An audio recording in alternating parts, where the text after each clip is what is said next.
Hello everybody and welcome to the Pure Stadium, the home of Southport Football Club. It's FA Youth Cup action tonight, cancelled in January. Thankfully the competition is back up and running, and alongside me in the commentary box tonight will be Nick Chadwick. Bit of a foot in both camps, former Everton youth player, former Wigan youth coach. What are you expecting tonight, Chaddy? Yeah, evening Darren. I'm expecting a hard-fought game. I think, as you say, a foot in both camps. Both academy teams I know well. I think their values are the same, hard working, effort, commitment. It won't be lacking for any of that tonight, that's for certain. You've just been speaking to a couple of Wigan players who remember you from your time at Wigan, key players for Wigan, who are not playing tonight. Yeah, both James Carragher and Charlie Hughes will be out for Wigan. Two centre halves, be big players for them. They're good footballers, but they've got some good players at Wigan, and I think this will be a close game. I think Everton have obviously got some good players. I think they've got a couple of players who have been playing in the under-23s back down in the team. So as I say, it'll be a well-contested half-full game, that's for sure. Wigan Athletic at this level have got a decent record, haven't they, in the FA Youth Cup? Quarter-finalists last year and only beaten by Manchester United. Yeah, only 12 months ago I was actually on the touchline with Peter Murphy at Old Trafford, and 2,000 fans we took to Old Trafford that night. So really good night for the academy, and as you say, not only in the FA Youth Cup but first team appearances, sales, all that goes with it. There's been a real golden spell for the academy at Wigan Athletic, and there's still some good players in this team tonight. Every club likes to get players through to the first team from the academy, but for the likes of Wigan, they've got to. It's essential, isn't it? Particularly lately, with the troubles that they've had in the administration, the sales of the youth team players, Gellard, Devine, Weir, probably kept the club going in the first stages of administration. So it's been absolutely massive for Wigan Athletic, the academy. They really do believe in the academy. They really support the academy, and Tait, Callum Lang, Chris Merry, Adam Long, Luke Robinson are all playing in the first team at the minute, and more. So as you say, they really have lent on the academy, particularly at this time with them being in administration. They're clearly doing something right at the Wigan Academy, and so are we at the Everton Academy. Let's find out a little bit more about two of our young players. This is This or That with Reece Welsh and Luke Butterfield.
Well, the Everton under-18s were in action at the weekend against Middlesbrough, and here is the pick of the action.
Chaddy, you've been on both sides of the fence in the FA Youth Cup. You've played in it for Everton. You've coached in the FA Youth Cup for Wigan Athletic. Does everybody just raise their game a little bit when it comes around?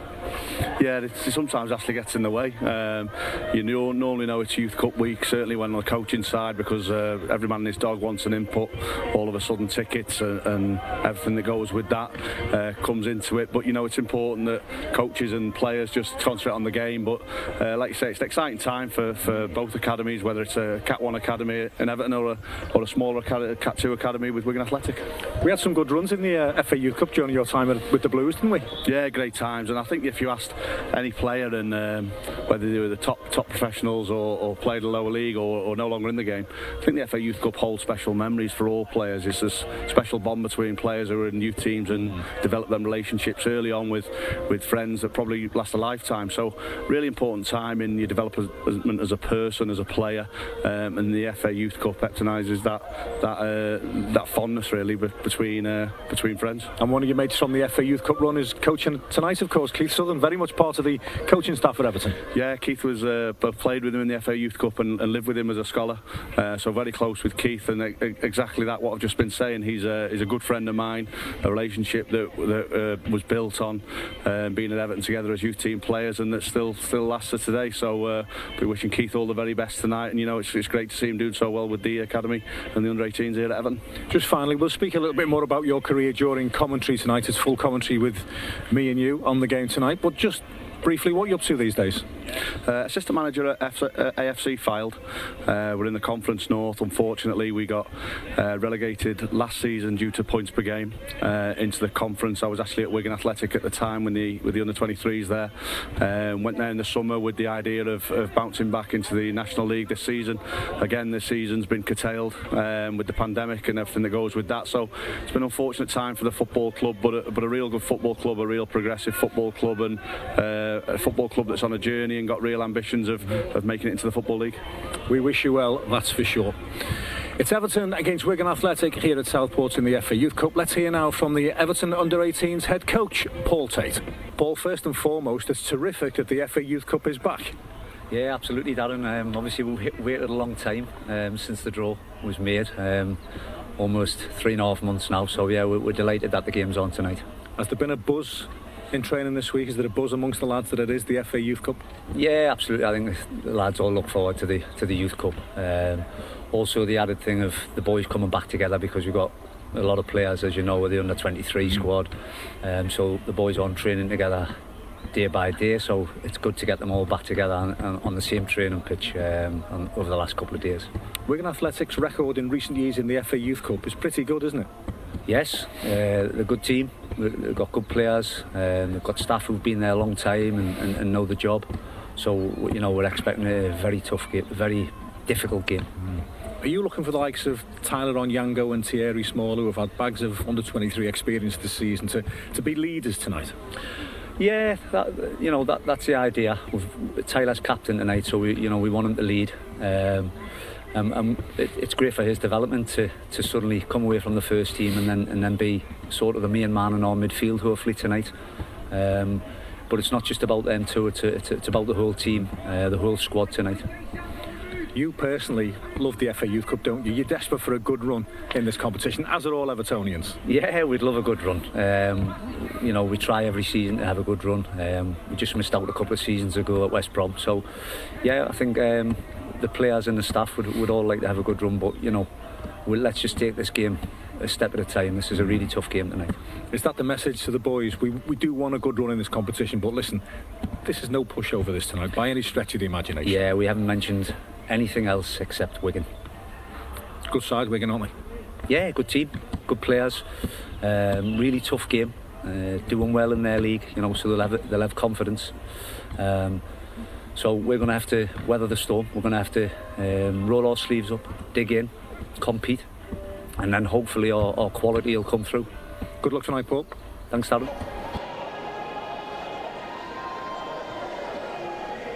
It's FA Youth Cup third round action from the Pure Stadium, Hague Avenue, as we know it from years gone by, the home of Southport Football Club. Everton against Wigan Athletic. The Toffees against the Latics. Nick Chadwick is my co-commentator tonight, and his insight will be invaluable because, Nick, you've worked with a few of these Wigan Athletic players. Yeah, evening, Darren. That's correct. Yeah, I've obviously did the under-18s at Wigan Athletic for 3 seasons, and then 2 seasons with the 23s as well. So an academy I know really well. Here's the Everton side. Thierry Small and Tyler Onyango, the captain, are the 2 names that stick out because they've played for the first team this season, albeit briefly, but they've still had a run out. Yeah, it's a big boost for Tait and for Keith, isn't it, to have lads who've played at under 23 level so regularly and have been with the first team as well. That'll give the under 18s a boost for Everton. Their attitude's got to be spot on tonight, hasn't it, Tyler and Thierry? And it will be because they're 2 good lads. But having, as we always used to say, having had a bowl of soup with the first team to come back down to the youth team, it could be challenging for them. Yeah, maybe so, but I think there's something special about this competition, and I think they're back playing with their mates. They're back playing with personalities and lads that they know well. And I don't think that'll be a problem in terms of attitude for them tonight. I wouldn't expect that to be the case. Wigan Athletic are in town tonight here at the Pure Stadium, the home of Southport. Who do we need to look out for there, Chaddy? That's a good team on paper. I think the back four's been decimated a little bit with James Carragher and Charlie Hughes both being out. So the reshuffle in the back line, but Barbara Adiko, Sean McGurk, Harry McGee, Harry McHugh, all in midfield. Some good players there. The number 8, by the way, is Harry McGee, not Happy McGee. Yeah, he may be happy at the end of the game, Dan. Let's see. Tom Costello will work hard up front, and Chris C's got plenty of quality as well. So quality going forward for Wigan Athletic. It'll be interesting to see how that back line is held together through Jason Fulton, and I expect Kieran Lloyd to come in at centre half, who would usually play at right back. Wigan Athletic manager Peter Murphy, you've worked with him? Yeah, Murph's come in with me when I was working within the PDP at Wigan, and great character, Peter. I actually think he's been moved up with the first team recently due to the administration process. So I think it'll be Kieran Driscoll and Matt Williams who will take the team for Wigan. Kieran has been stepped up from the under-16s, and Matt Williams is head of coaching. So I think it'll be predominantly them 2 on the line tonight. There's the substitutes for both sides. Zan-Luk Liban, what a week it's been for him. He's been called up to the Slovenian under-21 national side for the very first time. So good luck to him. The FA Youth Cup it's we alluded to it already, Charlie. It's a special competition for these boys. It's their version of the FA Cup. So Everton against Wigan, on paper you'd expect a home win, and we do expect a home win, but it's by no means a formality. No, I don't think so. And to reiterate the point, it's a very special competition. The players will be nervous on both sides, and expect a frantic start to the game. But I think Wigan have punched well above their weight over the last 4 or 5 seasons. What Gregory put together over recent seasons have been nothing short of phenomenal, and I expect this team to push Everton all the way tonight. And they're missing a couple of players, which is a shame, because I think had they been in, it could have been an even closer game. But who knows? There'll be plenty of optimism amongst them Wigan Athletic players right now, that's for sure. There's a familiar sound, Chaddy. The haunting sound of Z cars ringing out around the Pure Stadium here, the home of Southport, as Tyler Onyango leads out the boys in blue. And it doesn't matter where you are, once you hear that Z cars tune, that's got to inspire you, hasn't it? You walked out at Goodison Park for Premier League games to that tune. That must be fantastic. Nearly ran down the steps here, Darren, and ran onto the pitch myself. as you say, the hairs on your neck go up whenever you hear that tune, and probably the greatest songs went to the football pitch too. Everton against Wigan Athletic. It's a long road, isn't it, for a young footballer? If you think about the age you can start at an academy these days, I mean, goodness me, we take them under 6s, and if you come in that early, to make it all the way to the first team, it's a long road, isn't it? Some sacrifices along the way. Yeah, most definitely, and these players have made plenty of sacrifices already just to get to this point, and it's heartbreaking at times as an under-18s coach, which I was, to players who've been at the club for so long to then have to release them. Is absolutely heartbreaking, but they'll whatever happens in the futures of these players tonight, they'll go away with this experience, and it's one that they'll grasp and they'll cherish, because it's a great competition, and it's one that doesn't matter how well you do in your career, you always remember your FA Youth Cup days. Absolutely, and I know full well that you and your teammates from the FA Youth Cup days at Everton are still in regular contact, still have the odd social occasion together. Nick Chadwick's got a big wide grin on his face, so that tells you all you need to know about the social occasions. I thought you were going to talk to me about Keith Southern then, Darren. you went social on me. Keith Southern, of course, very much a part of the academy coaching setup these days, alongside Paul Tait, and we are nearly ready to get underway here at the Pure Stadium. It's FA Youth Cup action. Everton against Wigan Athletic.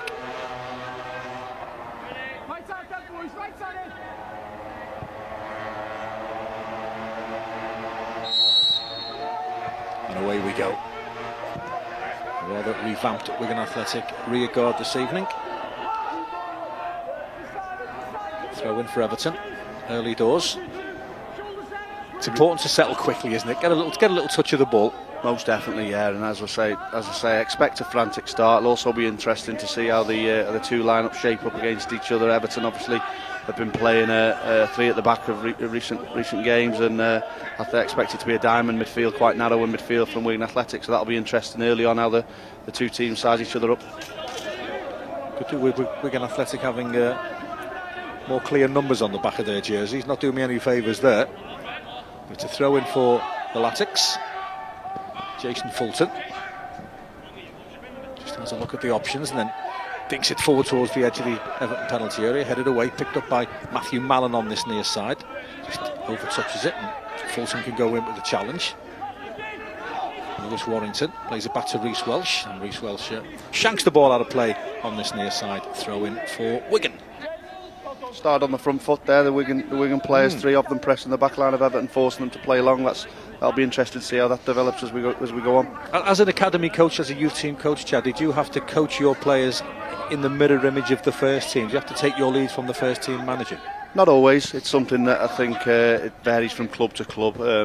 From my time at Wigan, and Paul Cook was obviously the manager for the majority of that time, and we often played a 4-2-3-1 as he would like to. But I think it's important to give a varied development, if you like, of various shapes and various tactics. So whenever these players move on in their careers, they've got a good grounding of all different shapes.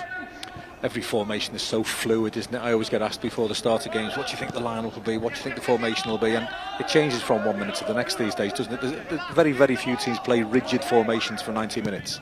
Yeah, and my personal view would be, how the players play. And the substance and the style over any sort of particular shape. It doesn't matter what shape that you actually send the team out. If they play a certain way, then and look to be aggressive and dominate that style and their style of play onto the opposition, that's probably more important than actually the formation. Good players will always win football matches, won't they? It's a simple game. Good foot in by Lewis Warrington.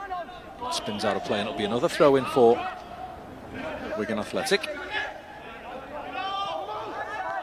Marcus Snell throws it back to Fulton.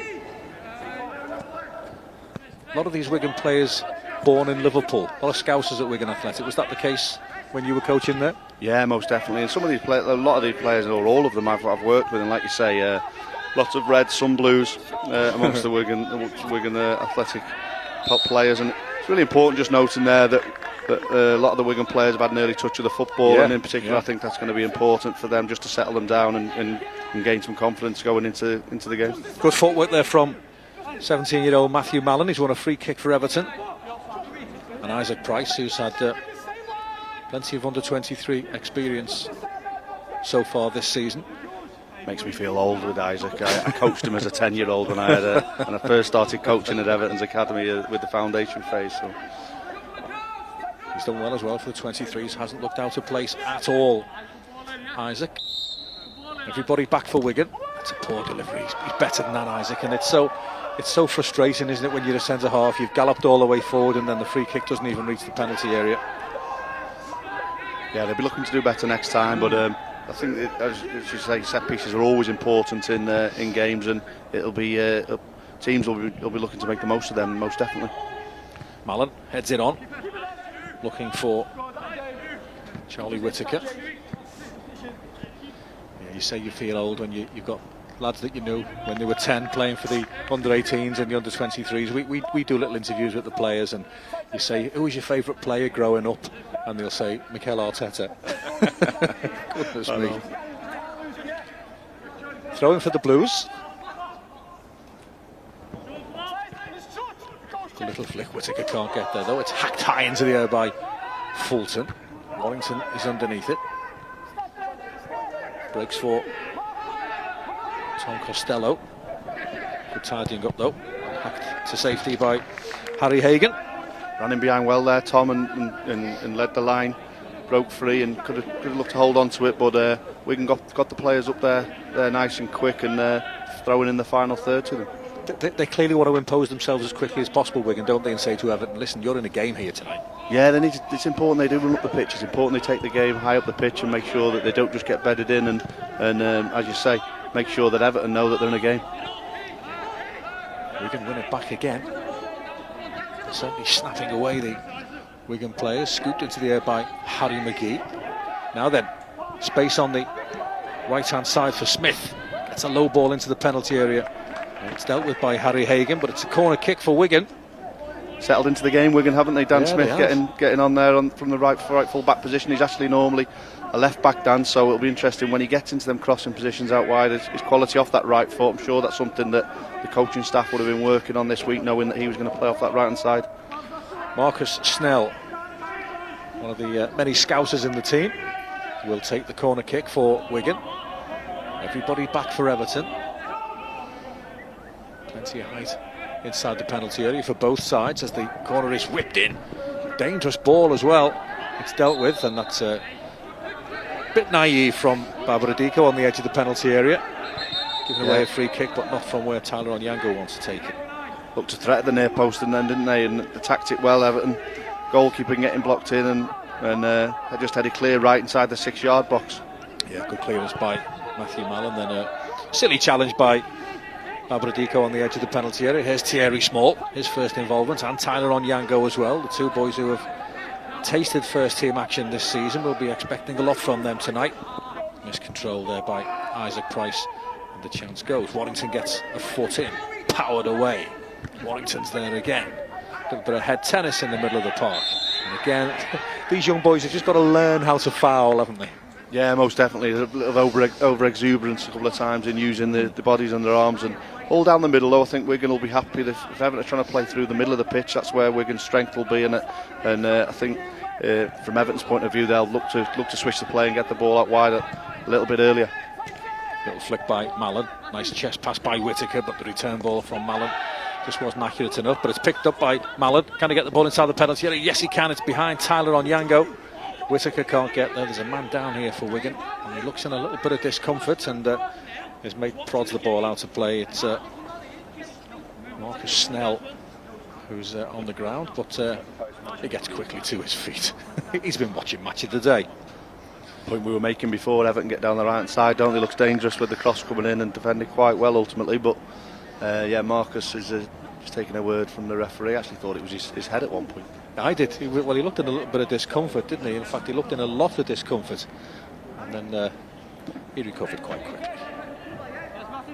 So you can tell what happened then. Oh, it just missed out on it, but a low ball into the penalty area. It takes a little deflection. And the chance goes begging. 8 minutes gone, 0-0. Owen Mooney, needless to say, Scouser in goal for Wigan. Not the best clearance. Tyler Onyango plays it forward to Tom Cannon. First we've seen of Tom tonight. Thierry Small to Warrington, back to Thierry Small again. So powerful when he gets on a run. 16 years of age, Chaddy, and he's a beast. Yeah, Thierry Small, so powerful, so quick and skillful as well with it. Yeah, they've got high hopes for him, haven't they? Obviously 16 years of age, training with the first team. Speaking to Paul Tait and Keith Southern before, there's real high hopes for him to do well, and 16 years of age. Interesting how Wigan have put Babradiko that side of the pitch. Babber, equally powerful, real powerful boy, and it'll be as they look to maraud forward down that left-hand side. I think you'll see Babber just go over and try and prevent them attacks from down that side of the pitch. A little bit of know-how as well. Babradiko, he's played for the 23s for Wigan this season, scored for the 23s as well.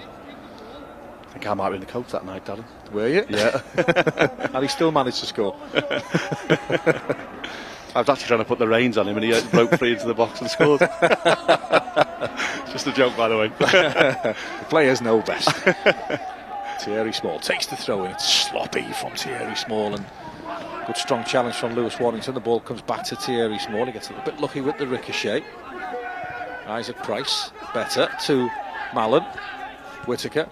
Again, the opportunities there a couple of times for a 1-2, which is so difficult to defend against, and Everton have just got to be a bit more careful with the ball, Chaddy.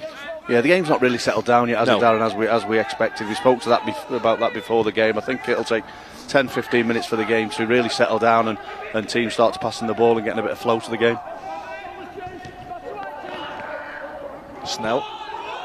Good foot in though by Reece Welch. It's another throw in for Wigan on this near side. Neither goalkeeper really tested thus far.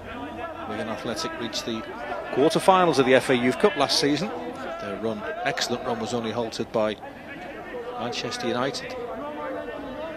Real shame that night. Was that Old Trafford, was it? Old Trafford, yeah. Wigan took 2,000 fans to Old Trafford, and Peter Murphy took the team. I was supporting Peter that night on the sideline, and Joe Gellard was doing so well that Paul Cooker took him with the first team. Yeah. Still niggles a little bit. We feel if we had Joe that night, things could have been ultimately different. But the last game of last season as well, with the pandemic, then hitting us. But great experience for the players and staff.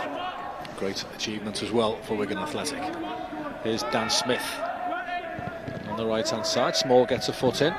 Tyler Onyango eventually wins the ball. There's an infringement there before said Christensen can clear, and it'll be a free kick for Everton.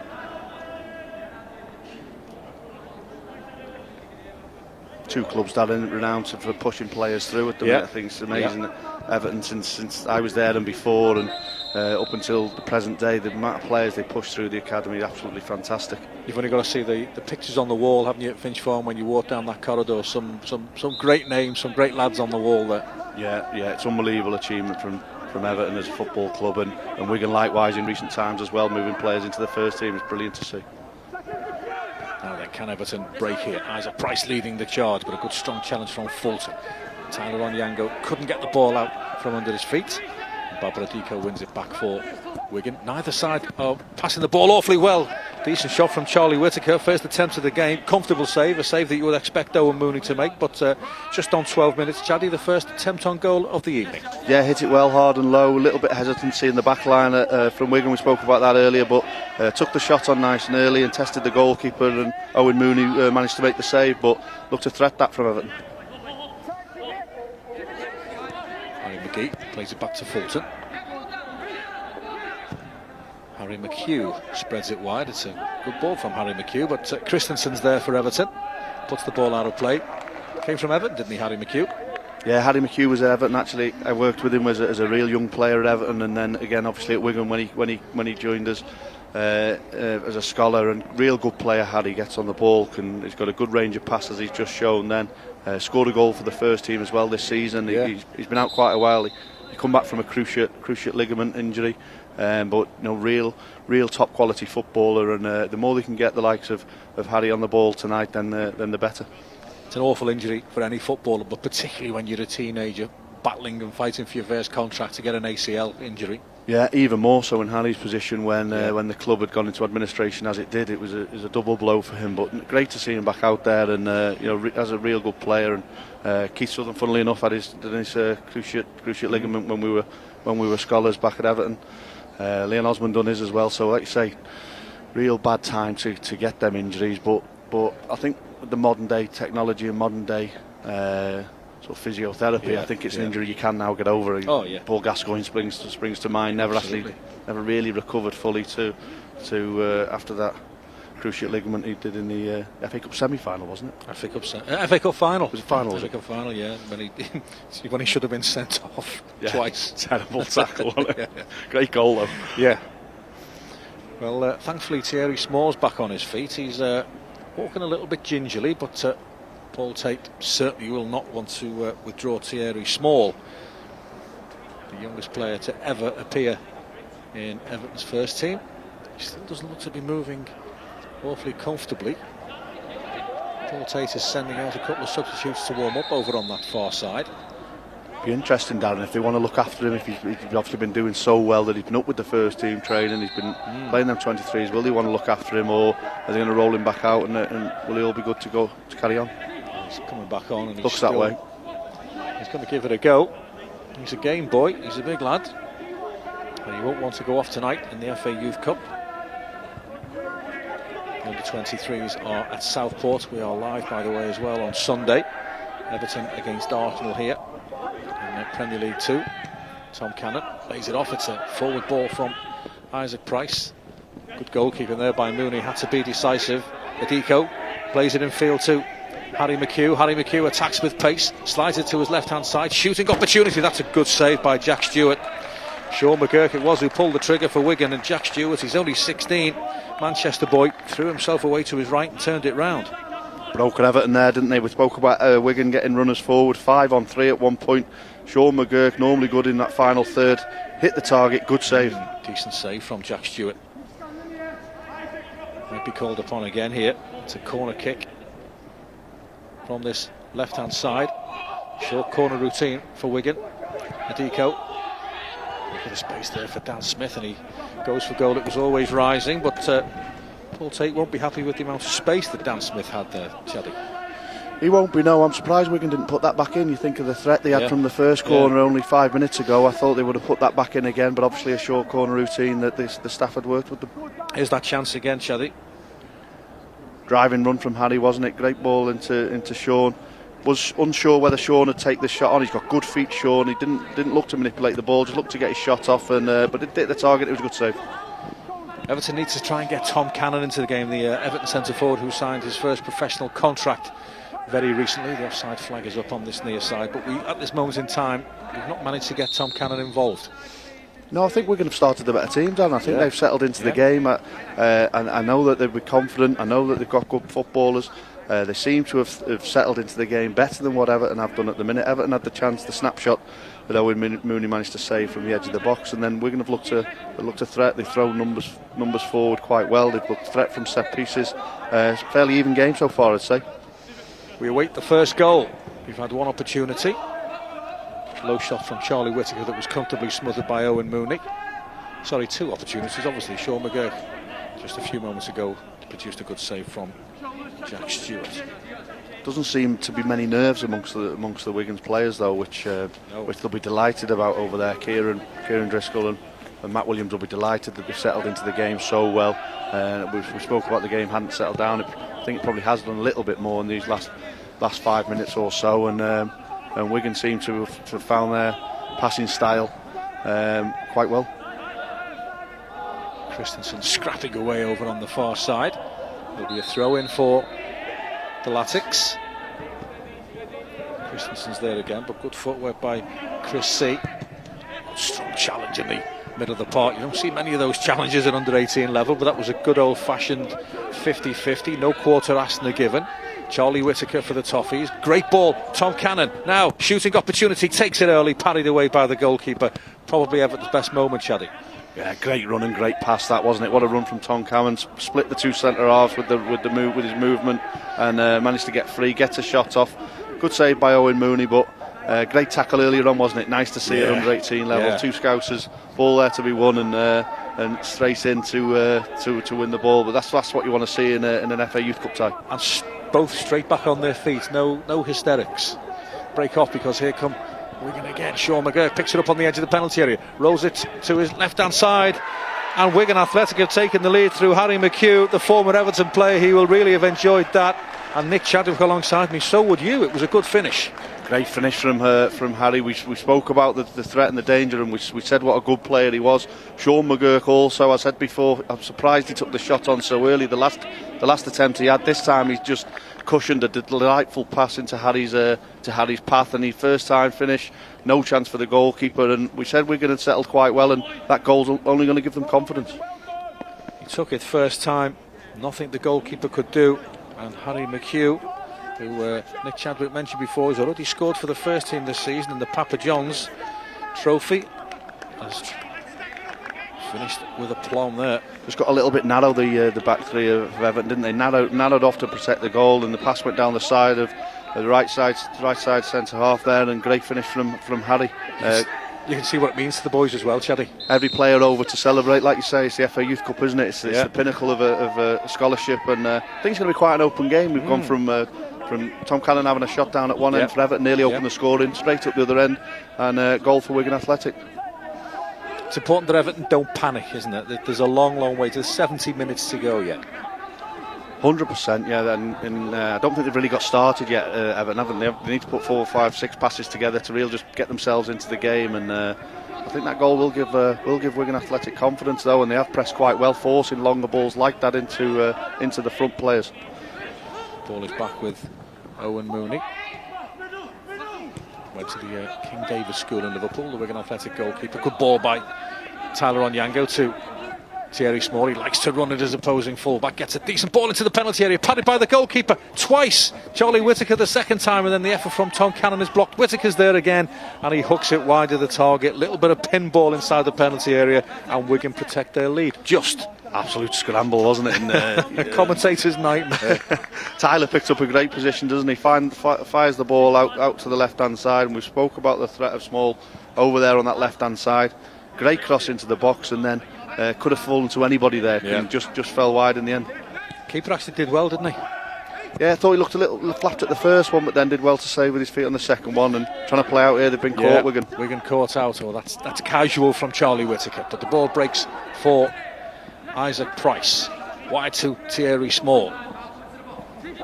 He checks and plays it back to Lewis Warrington. No way forward for him, so he has to go back as well to Seb Christensen, and Everton will have to start again, but they should take some heart from the fact that they've managed to break through and at least have an attempt on goal. Forced them all the way back to the goalkeeper there on the press at Wigan. I think Matthew Mallon got a little bit lucky there. It's a free kick for Wigan. What Everton mustn't do, Chaddy, is concede a second goal. No, they haven't looked likely to since the goal's gone in. Obviously, it's only been a matter of minutes. In fact, if anything, they've gone up the other end and looked like they might get a goal back themselves. It's interesting. Small's a good player over on that left-hand side, and I would be encouraging him to run it down over on that far side over to Dan Smith. Every time he gets the ball, I would be encouraging him to go at him like he did for that chance there. And if they pass backwards, Everton, Wigan will be happy with that, and they'll just take the game up the pitch. Marcus Snell. Back to McGurk. He's starting to have a bit of an influence. It's a good ball in. Bounces all the way through to the goalkeeper. Tremendous ball in from Sean McGurk. Real good player, Sean. Great ball in that, and a great run on that far side as well. He was 18 years of age on Monday, Sean McGurk. If he scores tonight, Darren, we expect some sort of celebration, because he's a massive reddish, Sean. Is he? Yeah, him and James Carragher, two big reds. Me and Peter Murphy used to give them hell and high water most days, although at times it was uncomfortable for us at times with Liverpool doing so well. But he scored at Old Trafford, and he went and gave the Man United supporters plenty of stick, and texted him earlier and said nothing of the same tonight if he managed to get on the score sheet. Been at Wigan since he was 14 years of age, Sean McGurk. Made a good start to the game. Now then, free kick for Everton in a very good situation. Tom Cannon just dragged down on the edge of the penalty area by Kieran Lloyd, and a chance for Charlie Whittaker. Well, Everton aren't exactly ploughing men forward, which would probably indicate that Charlie Whittaker's going to go for goal here with his right foot. Edge of the box, isn't it? Good shooting opportunity. Yeah, it's a chance. It's a chance. Every Wigan player back inside the box. Charlie Whittaker, 23 minutes on the clock, goes for goal, takes a deflection, but to my favour Everton, and it's headed over the crossbar by Harry Hagan. And the fact that he put his head in his hands tells you all you need to know. He probably should have hit the target there, Chaddy. Yeah, I think he's got a score for me there, Darren. It's inside the 6-yard box, deflected free kick, landing straight on top of young Harry, and he'll be disappointed he didn't score there. Yeah, close range. He knows it. Harry Hagan, been with Everton since he was 10 years of age. England under-16 international. Big Evertonian as well, so he'd love to score for the Blues in the FA Youth Cup, that's for sure. Here come Everton again. Tyler Onyango gives the ball away. Well, Paul Tait said before the game he was looking for Tyler to be a leader tonight. Too square that pass, Darren, wasn't it? Yeah. Tom Costello for Wigan. Good foot in by Isaac Price. He's penned in a little bit here, Isaac Price. Warrington. Good football from Everton. Mallon back to Warrington again. Does well to get it out from under his feet. Drive forward and plays it towards Tom Cannon. well read by Kieran Lloyd, and it'll be a throw-in for Everton, but at least Everton have got 60 or 70 yards up the pitch there. Yeah, working it well down one side of the pitch, aren't they? I'd like to see Everton just use that wing back over on that far side, switch the play a little bit better, and cause Wigan a few more problems. As you say, that was a central pass again, and it's been dealt with. As you say, 70 yards up the pitch for a throw-in. This could be significant here, Dan. Yeah, Thierry Small over on the far side is limping away. His evening has lasted 25 minutes. And, Daniel Lowy is on, 17 years of age. Daniel Lowy, Scouser, been with Everton since the under-10s. He's on to replace Thierry Small. The ball's inside the Wigan penalty area again. Taleron Yango couldn't get there. His flag is up on this near side to indicate, I think, that the ball went out of play. It'd be a goal kick for Wigan. That is a blow for Everton. Daniel Lowy is a more than competent left back, but Paul Tait and Keith Sutton will have been desperate to get Thierry Small involved as much as possible tonight. Yeah, I was just saying how I think they could do switching that play a little bit quicker for me, Everton, and getting Thierry on the ball, and for him to leave the field. It'll give a boost again to the Wigan players and staff, and it's another challenge, another bump in the road that Everton are going to have to overcome if they want to get back into this game. Everton 0, Wigan Athletic 1, 25 minutes gone.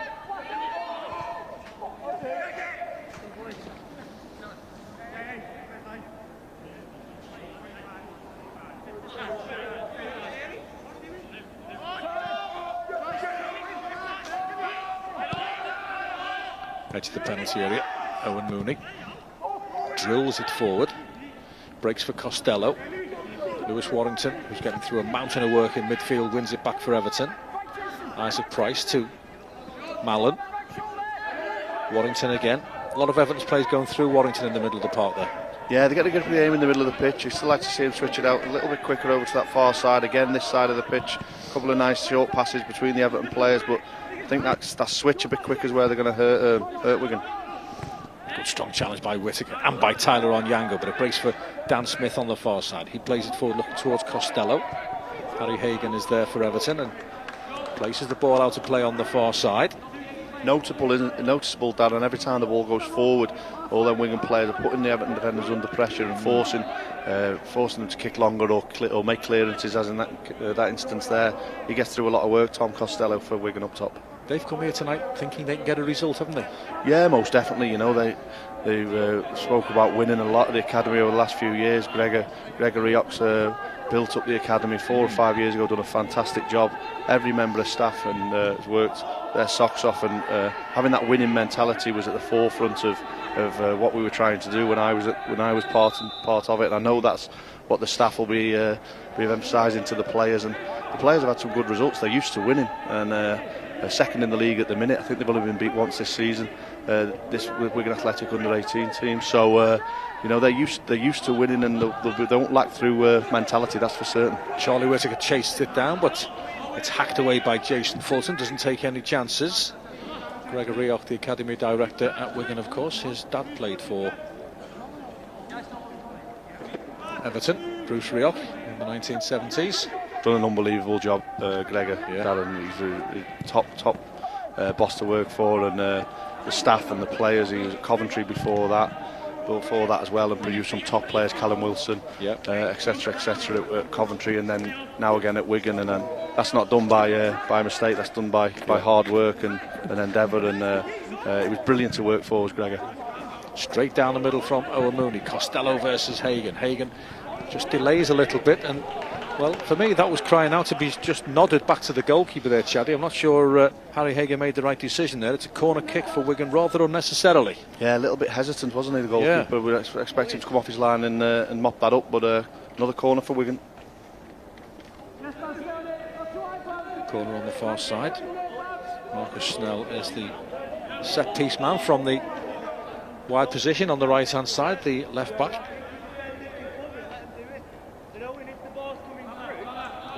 Danger for the Toffees. Everton 0, Wigan 1. Third round of the FA Youth Cup here at Southport. Again, it's a short corner routine. It will come into the penalty area. No, it won't. Played back to McGurk on the far side. Now it comes into the penalty area, and eventually it's headed over, and it will be a goal kick for Everton. Short corner routines have got to work, or they look a bit sloppy, don't they? Yeah, I'm surprised that they lined up like they were going to take a short corner. 3 Everton players go out to defend against the short corner. For me, it's then stick it in. You got the bigger players moved out the way, but they took it short and ended up putting a cross into the box from the position where the corner was taken from anyway. Reece Welsh infield to Isaac Price. Spins away and plays it back to Harry Hagan. A little bit of hesitancy at the back there, Chaddy, but you've got to remember, and again, Everton give the ball away. These are young players and they will make mistakes. Yeah, most definitely, but for me, if the pressure is that great from Wigan and they are pressing on, they are looking to push up high, you've got to miss that out and look to go in off your front players, take the game up the pitch, and then look to play your football in that mid to attacking third, as opposed to at the minute the pressure's that great from Wigan, they keep forcing errors. McGurk again, edge of the penalty area, shooting chance, and there it is, the second goal that Wigan have been threatening, and it's that man, Sean McGurk. He's got an assist and a goal to his name in the opening half hour, and Everton have got an absolute mountain to climb here at Southport. Everton 0, Wigan Athletic 2. Nick Chadwick. They're going to be furious on that touchline. Paul Tait and Keith Southern again are forced into a mistake, give it away cheaply, rolled into Sean McGurk. He keeps picking up the ball in lovely pockets of space in behind their midfield players, and spoke before about his quality. Scored at Old Trafford last year for Wigan in the quarter-final, scored again, can go off either foot. He's had a shot off already that's been saved by the goalkeeper, assisted the first goal, now goes and gets himself a goal. But a dream 30 minutes for Wigan, and I don't think Kieran Driscoll or Matt Williams would have hoped to have been 2-0 up after half an hour. It's a nice finish, isn't it? He's a good player, Sean McGurk. I spoke before, big red unfortunately. I was happy that there was no celebration involving that, unlike at Old Trafford last year, but a good finish from him, and he's a good player. Where do Everton go from here? What's got to change here? I think Everton need to up the tempo of their play a little bit more. I think they need to get a little bit more competitive. I think they need to treat. We've seen the tackle earlier on. I think that's the only time that an Everton player's really gone in and fancied himself for the tackle. I think they've got to move the ball quicker. I think they've got to perhaps play off the front a little bit more, take the game into that mid part of the pitch, or the attacking part of the pitch, and try and play the game in Wigan's half a little bit more at the minute. All the football's being played by Wigan. They're running forward, looking a threat when they run forward. They're taking the game into that attacking half of their own and forcing Everton back and to make mistakes. Good ball, Adiko, edge of the penalty area. Thankfully the ball gets stuck under the feet of Charlie Tait, because Wigan are threatening again. The Wigan players, Chaddy, look a lot more comfortable with the football. Yeah, they've got confidence, haven't they? They're 2-0 up, so they're gonna play with that confidence after going 2-0 up. Charlie Whittaker chases it down. Ball in behind there, Darren spoke about that. Now concede a throw in now, Wigan deep into their own half, just through stretching the game a little bit more. Willing runner in behind, played the ball in behind, allows Everton to get up the pitch. The defenders now for Everton are on that halfway line, as opposed to being forced back the way. Sometimes they've been defending on the edge of the box for too much for Paul Tait and Keith Southern's liking. At least now they're now got to attack of their own in that final third. Throw in comes to nothing. Poor start this for Everton. We didn't see this coming. We knew this would be a tough game tonight. Tyler Onyango throws himself into a challenge, and didn't look a great deal wrong with that from here, but I suppose in this day and age, I think Everton need more of that. Just spoke about it. I think you're looking towards your type of players like Tyler to put challenges in, to put Wigan's players under pressure, to turn the tide and to turn the flow of the game a little bit, because Wigan have got it all their own way at the minute. A free kick for Wigan Athletic. The Latics coaching staff over on the far side will be absolutely cock-a-hoop at this. This is beyond their wildest expectations, I'm sure. They came here full of confidence, as Chaddy's already said, but 2-0 after half an hour, that's a start for them. Charlie Whittaker, better, wins the ball, plays it to Mallon. Mallon scores. Everton are back in it. Simple as that. Nice passing move and a good finish from Matthew Mallon. 2-1, game on, Chaddy. Just what they needed, wasn't it? Played down the right hand side, another bit more, passed it forward a little bit quicker, as we've just spoke about. Getting behind Marcus Snell there, Snell for Wigan, and a great finish. And 2-1-ish game on. We spoke about it could be a good game, it could be an exciting game with lots of goals, and it's proven to be that way. It's a good finish, that, isn't it? Yeah, hard and low. Owen didn't have any chance to save that. And as you say, game on. That's give Everton a real lift, because Wigan looked like they were starting to take control of the game. Well, I was having painful flashbacks to an FA Cup tie in David Moyes last season, when Wigan Athletic skated away with it with 3 goals in about 4 minutes at Goodison Park to win 3-0. On that occasion, Everton didn't manage to get a goal back, but on this occasion, the deficit has been halved, and Everton are right back in this game. That wide again, wasn't it, Darren? All the play, yeah. all of Wigan's strengths in the centre part of the pitch with that diamond, and to move the ball out wide is where they might get more opportunities, Everton. We've seen some good finishes tonight, haven't we? Yeah, most definitely. Yeah, three good finishes so far, and let's hope we see some more. Must have had some good striking coaches, these players, Chaddy, over the years. The Everton ones did, Darren. Good first time reverse ball by Isaac Price. Goal scorer Malin flicks it on. Charlie Whittaker turns away from Fulton and plays a great ball down the right-hand channel to Isaac Price. Chance for Everton to get the ball inside the penalty area. The delivery is poor from Price, and he knows it. The cry of anguish, I'm sure, came down the microphone, and Daniel Lowy can't keep it in on the far side. It's a goal kick for Wigan, but at least, and again, it's from the wide positions. Yeah, most definitely, and some runners forward as well. It's amazing how a goal just lifts you, doesn't it? And they move it into that wide position well.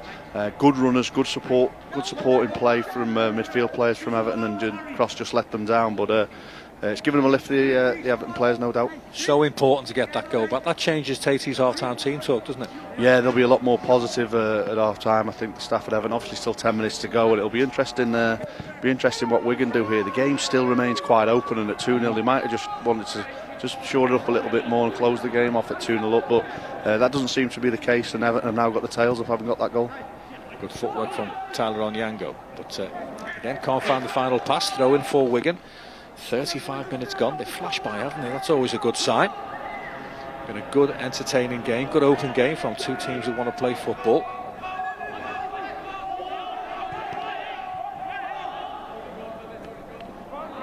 Be interesting to see how it's the first disappointment the Wigan players have had, isn't it? Everton getting that goal. They've had it their own way for that first half an hour. Managed to get themselves on top, and now they've suffered a disappointment of conceding, and it'll obviously give the Everton players a massive boost, and likewise it's a disappointment for the Wigan players to have to contend with. Isaac Price, Whittaker, back to Price again, looking for Malin again on this right-hand side. The Everton goal scorer, well tidied up by Snell. McHugh can't take the ball with him. He's helped out by Costello, and then Reece Welsh with a silly little challenge. Just again, that phrase you used before, over-exuberance. Yeah, the naivety of youth, wasn't it? Going nowhere, Tom Costello, and bundles him over and gets Everton out of jail. But on the front foot again, Everton. Here's the goal again. Takes it into his stride nicely. One touch to steady himself, and a nice finish. Great first touch, wasn't it? Just took the left back out the game, but great first touch. Tyler Onyango starting to get a little bit of influence on this game for Everton in the middle of the park. McHugh. A lot of space, isn't there, for the midfield players? Both defences that little bit deeper, a yard or so deeper, and allowing a lot of space to put your foot on it and try and pick passes. There's Kieran Lloyd. Fulton. Picked up by Welsh to Warrington. Comes Tyler Onyango again to Malin. Price.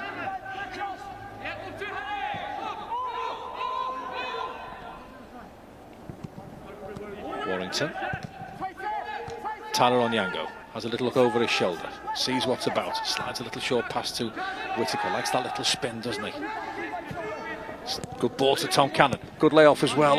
And down goes Tom Cannon inside the penalty area, and the referee has pointed to the spot. Well, the ball was on its way out of play. It was a challenge that probably didn't need to be made. I thought Everton had made a little bit of a mess of it actually with the return ball, but it's a penalty for Everton. And within 8 minutes of going 2 goals down, the Toffees have a great chance to draw level. Chaddy. Clumsy by Dan Smith, wasn't it? Never going to get onto the ball there, Tom Cannon. And great play by Everton. Really knocked the ball round well for the first time. And I thought the chance was gone, like you said. Looked like it was a loose final pass, and he just bundled him over. Probably soft with the ball running out of play, but no need. Here we go. Tom Cannon from the penalty spot to bring Everton level. Great save by the goalkeeper, Owen Mooney. Diving away to his left. He gets a roar of appreciation from his coaching staff, and why not? It's a great save by the goalkeeper, and Wigan stay 2-1 up. Brilliant save on it, and what a chance for Everton to come back into the game. And we said how the game and the tide had turned since the first goal, and to go and get such an opportunity to equalise straight away and then to miss that could be a big point in the game. That could be a costly miss. Tom Cannon successfully converted a penalty in the last minute of a mini derby I was at Liverpool Academy a couple of weeks ago. It was 1-0 for Liverpool. Tom Cannon stepped up and tucked away the penalty in the 90th minute to draw Everton level. Liverpool promptly went up the other end and scored, mind you, to win it. Just not quite in the corner enough, is it, the penalty? No, didn't hit it well enough either. Give Owen a chance in goal, and Owen absolutely delighted to make that save. Here's Reece Welch. We've had a little bit of everything now, haven't we, in this first half? Good first time ball by Jack Stewart, is it? No, it's not. It's a throw in for Wigan on the far side. As I said earlier, celebrated signing his first professional contract. Tom Cannon, Aintree born, local boy, been at Everton since he was 10. He's looked a threat, Darren, hasn't he? When he's running behind, he looks like he's a threat on goal. He really offers a threat with his movement in behind. Got himself a penalty there. Here's Deco, wins the corner. Just before Wigan take the corner, how important is it now for Tom Cannon to get that out of his mind and concentrate on his game? Yeah, it's gone, hasn't it? And he has to now refocus. And he's not the only one to miss a penalty at Hague Avenue. I think Ashley missed two in one reserve team game. So I know how he feels. And if he gets another one, just make sure you score that one. Because unfortunately, on one reserve team night, I didn't. You missed two. Had we got another one, surely you weren't taking the third one, were you? I think I did score that night, but yeah, should have been a hat-trick. Corner for Wigan. As you can see, we're into the last 5 minutes of the first half. Corner's dealt with by Everton. Deco. Now then, Tom Cannon. Couldn't break. Cleared by Dan Smith. Volleyed into the air by Tyler Onyango. Headed forward by Harry McGee. Or Happy McGee, as the caption said at the start of the programme. He will be happy, couldn't he? He will be a Happy McGee, yeah. Got an unhappy Tom Cannon and a happy McGee. There's Fulton. All a bit congested, all a bit tight on this near side. Nice clever scoop in field by Mallon, picked up by Warrington. Onyango back to Warrington, just opens up his body, gets Everton on the move again. Good ball to Charlie Whittaker. Whittaker slides it through towards Tom Cannon. Tom Cannon is on. Oh no, he's offside. The ball wouldn't come down for him anyway, and he's hit the bouncing ball over the crossbar. But decent move, Chadwick. Yeah, great play into play from Everton there, and people picking the ball up in pockets, playing straight through the middle of Wigan. And great movement again from Tom Cannon in behind, and close that was very tight, wasn't it? Could have done with him rattling that right in the back of the net, even though it was offside. It would have got his confidence, which will be a little bit brittle at the moment. Back up again. He'll be sniffing chances though, won't he, Tom Cannon? He looks a threat. He looks like he's going to get goals. He's going to get chances. And for me, we're going to slightly too open defensively, and look, they've been played through too easily a couple of times now. Certainly since that goal went in for Everton, Everton have got the tails up and have offered more of a threat. There's more goals in this, Chaddy, isn't there? Oh, you can sense it, can't you? It doesn't look like it's going to remain at 2-1, that's for certain. Tom Cannon scored a peach of a header for the under-23s at Manchester City earlier this season. It really was a good goal after he came off the bench. Warrington can't win it in the air. Hagan hooks the ball into the darkening sky here at Southport. It's a clumsy challenge from Christensen. It didn't look good at all, but play on, says the referee, and the ball breaks nicely for Warrington. He squeezes the pass forward to Charlie Whittaker. Now straight race, Whittaker gets the ball first. He's got Tom Cannon inside the penalty area. He's got Onyango in support as well. That will spin away for a corner if it goes out, but I think Harry McGee is going to keep it in, and he does. It's been a good game though, Chaddy, hasn't it, to be fair? Decent first half. Really entertaining, hasn't it? Both teams looking to score goals and thinking about scoring goals. No one's sitting in and wanting to defend, and it's an open game, isn't it? With plenty of chances and plenty of talking points. Credit to both sets of players, credit to the coaching staff as well. Everton 1, Wigan 2. Thierry Spall went off injured midway through the first half. And Tom Cannon has missed a penalty for Everton. It was a good save, but as Nick Chadwick said, Tom Cannon just didn't catch it plumb, did he? I think the big moments have gone Wigan's way, haven't they, in this half? If you think about Thierry Small going off injured, if you think about the penalty miss, there's two big moments in the game that have gone Wigan's way. That's what you need in a cup tie, isn't it? Yeah, most definitely. They got the noses in front early, and then two big moments have gone their way. But as we said before, I think there's more goals in this game. There's Keith Southern and Paul Tait deep in conversation. I'm sure Paul Tait's half-time team talk won't be as scathing as it would have been had Everton gone in 2-0 down, because the boys have responded pretty well. I still think he'll look to get into them though, Tait, at half-time. I think he'll look for more from this Everton team. Not that we'd be able to understand either of them in their thick Geordie accents, of Yeah, course. two Geordie boys.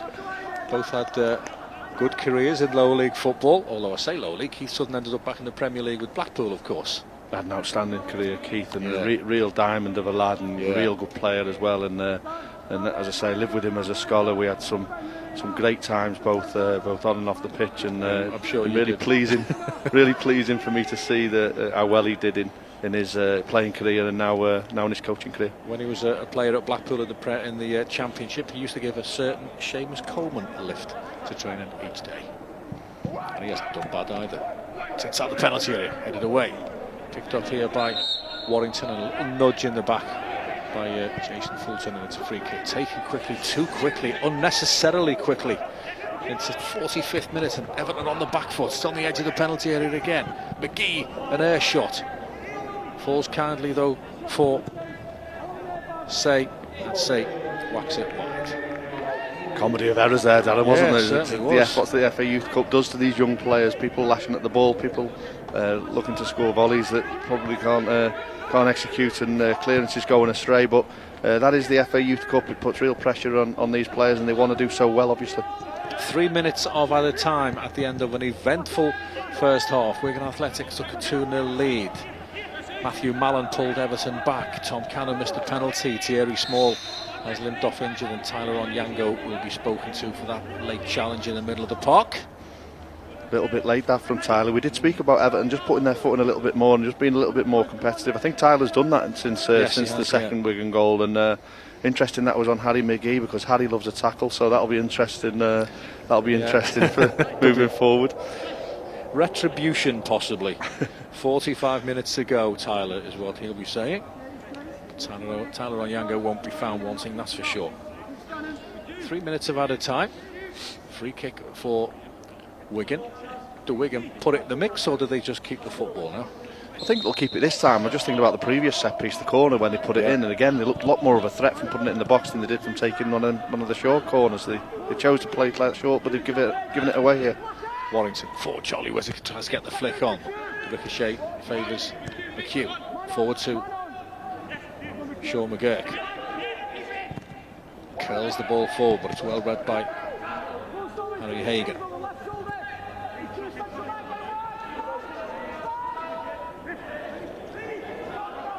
Good footwork again by McGurk. Charlie C can't get away from Christensen, and Everton can tidy up. We've got 60 seconds left of added time. We've got a couple of pieces of film for you at half time. We'll hear from Leon Osman, of all people. Time for us to get a drink then, Dad. Thought you'd say that. Can Everton get the ball into the penalty area one last time before the break?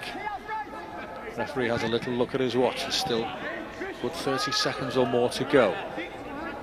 Babaradiko to Harry McHugh, the scorer of the first Wigan Athletic goal. We've had 3 good goals here this evening at Southport. McGurk shoulders the ball in field, picked up by Tom Costello. Good centre forward play. Back to Jason Fulton. Now it's with McHugh again. Just took the sting out here, Wigan, took possession. Right thing to do. Fulton. Turn is the shout, and McGurk obliges.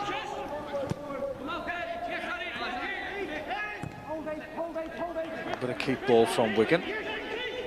They'll be delighted to go in 2-1 to the good.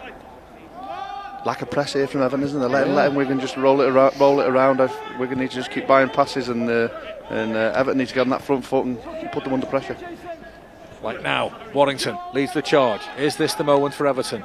It's not a good ball though by Lewis Warrington. He's going to claim a corner kick, and he's going to get one. Well, we are deep into added time.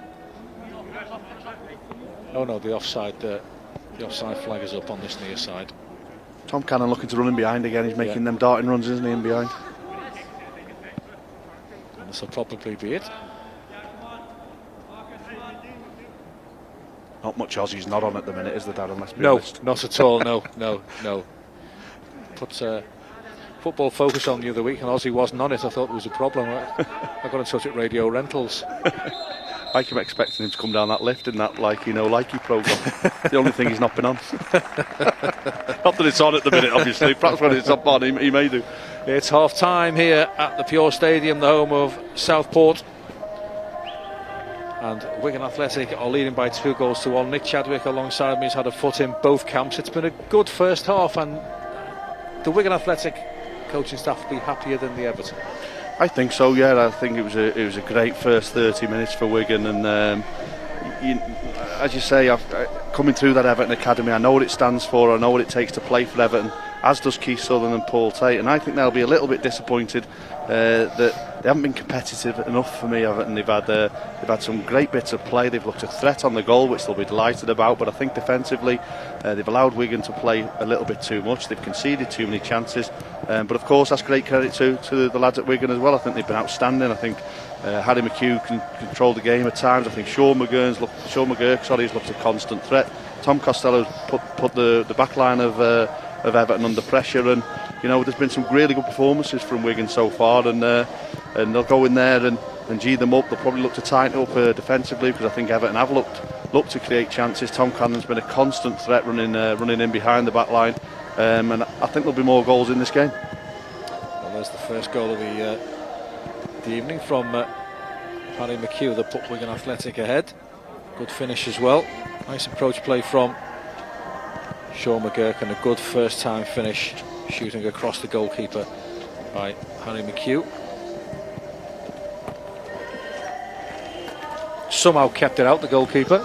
Yeah, I think obviously Wigan go up 2-1, but as we see these chances back through, I think we'll see an equal amount of chances for Everton as we will do for Wigan. They have been a real threat in that final third, and they have created chances. You see Wigan players throwing themselves at the ball in hope just the chance doesn't come to anything, and it didn't on that occasion, but they have been a threat. Everton, I think, you get a free header here as well, centre half Harry Hagan will be disappointed he didn't put that one in. Yeah. But it's been an open game, and I think certainly Wigan staff, Matt Williams and Kieran, will be delighted offensively. Defensively, I think they've given away too many opportunities, and Everton, obviously with the missed penalty as well, probably unfortunate not to go in at least level pegging at this moment in time. Nice finish by Sean McGurk. He's the danger man, isn't he? Yeah, he's got quality, Sean, and he's picked the ball up in pockets all through that half, and if he gets on the half turn like that and around the edge of the box, instant control, shift and a hit, and he's got great feet in that final third, and is a goal threat himself, and I think he's played well in this first half, Sean, and they've got to make sure that they nail that down inside the Everton dressing room. This was just what Everton needed, wasn't it? Exactly what Everton needed. Yeah, moving the ball from that congested middle part of the pitch out to a little bit of a wider area. Great first touch, took Marcus Snell out the game there, left back, and as you rightly said, an equally impressive finish. But just what they needed, just as Wigan looked like they were taking a hold in the game, Everton score the goal and then get the penalty. Soft penalty to concede. He'll be annoyed with himself, Dan Smith. Yeah, definitely, and it was soft ball. Looked like it was running out of play. Bundled over. We've seen a couple of them challenges tonight, haven't we, where people have just been over exuberant in that desperation to get the ball back. Not the best penalty, but take nothing away from Owen Mooney's save. He'll have enjoyed that. Yeah, most definitely good goalkeeper Owen, and yeah, softly hit, wasn't it, in the corner, but probably too softly hit. But as I say, you can't be overly disappointed, Tom Cannon, because there's opportunities in this game for him, and we all miss penalties at Hagan. Some of us missed two in one night.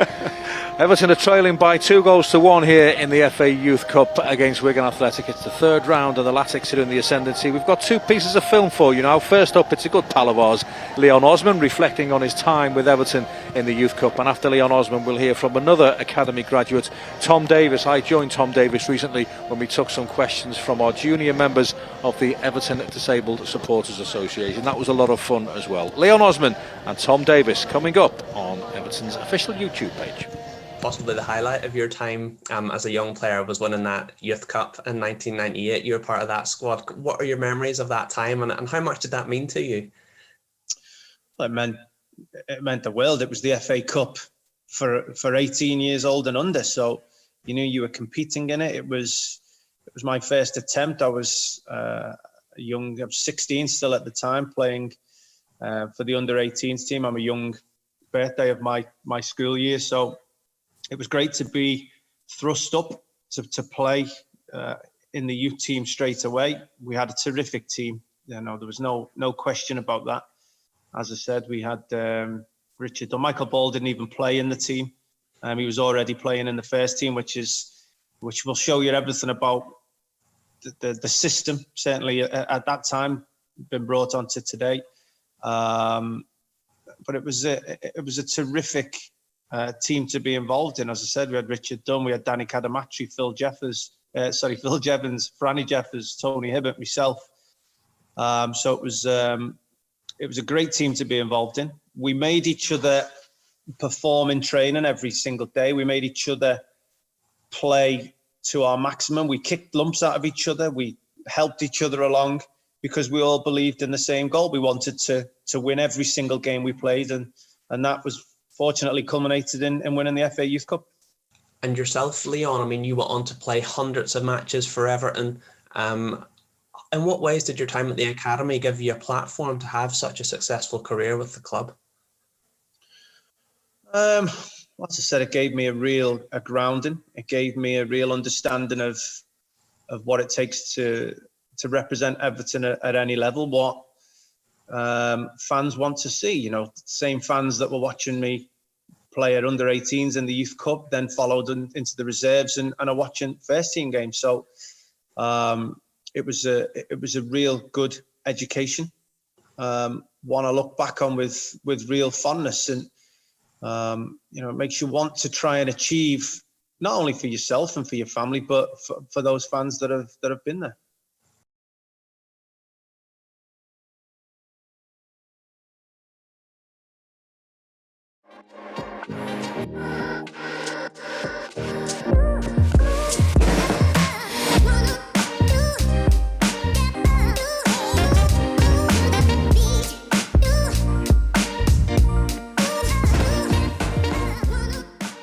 Hiya, Aaron, how are you? Hi, Aaron. You okay? Yeah. What's your question, Aaron? What does playing for Everton mean to you? Good question, Aaron. As someone that's come through the academy and I support Everton myself, it means everything to me. I've been fortunate enough to find myself in this great position where I get to play for the team I support, and I get to live out my dream every day, which I'm so grateful for, and it means everything to me playing for Everton. I know it. Lockdown has been really hard. I've been off school for a year now, and I miss my friends and family so much. Who have you missed in lockdown, and what is the first thing you think you want to do when things are back to normal? Great question. I think for me, I'm the same as you. I really miss not seeing my friends and my family. They mean everything to me. So I think for me, yeah, I've really missed them, but it's been a chance for me to appreciate how much I do love my family and friends. So for when lockdown's done, I think I'm definitely going to go and see my friends that I haven't saw. I've got to spend time with my mum and dad over lockdown, but my friends and family, I want to go and see them, maybe go for a big meal, maybe a movie. I've missed the movies. How are you, Kyle? Hey, Kyle. How does it feel to beat Liverpool after 10 years and get mad at the match? Great question, Kyle. Yeah. For us all, it was a great day, and I was so lucky to be a part of it. It was great actually being there. I'm gutted the fans weren't there because it would have been an unbelievable day for us all, but there'll be many more to come, I'm sure of it. How did you celebrate, Kyle? Really good. I love it. Nice.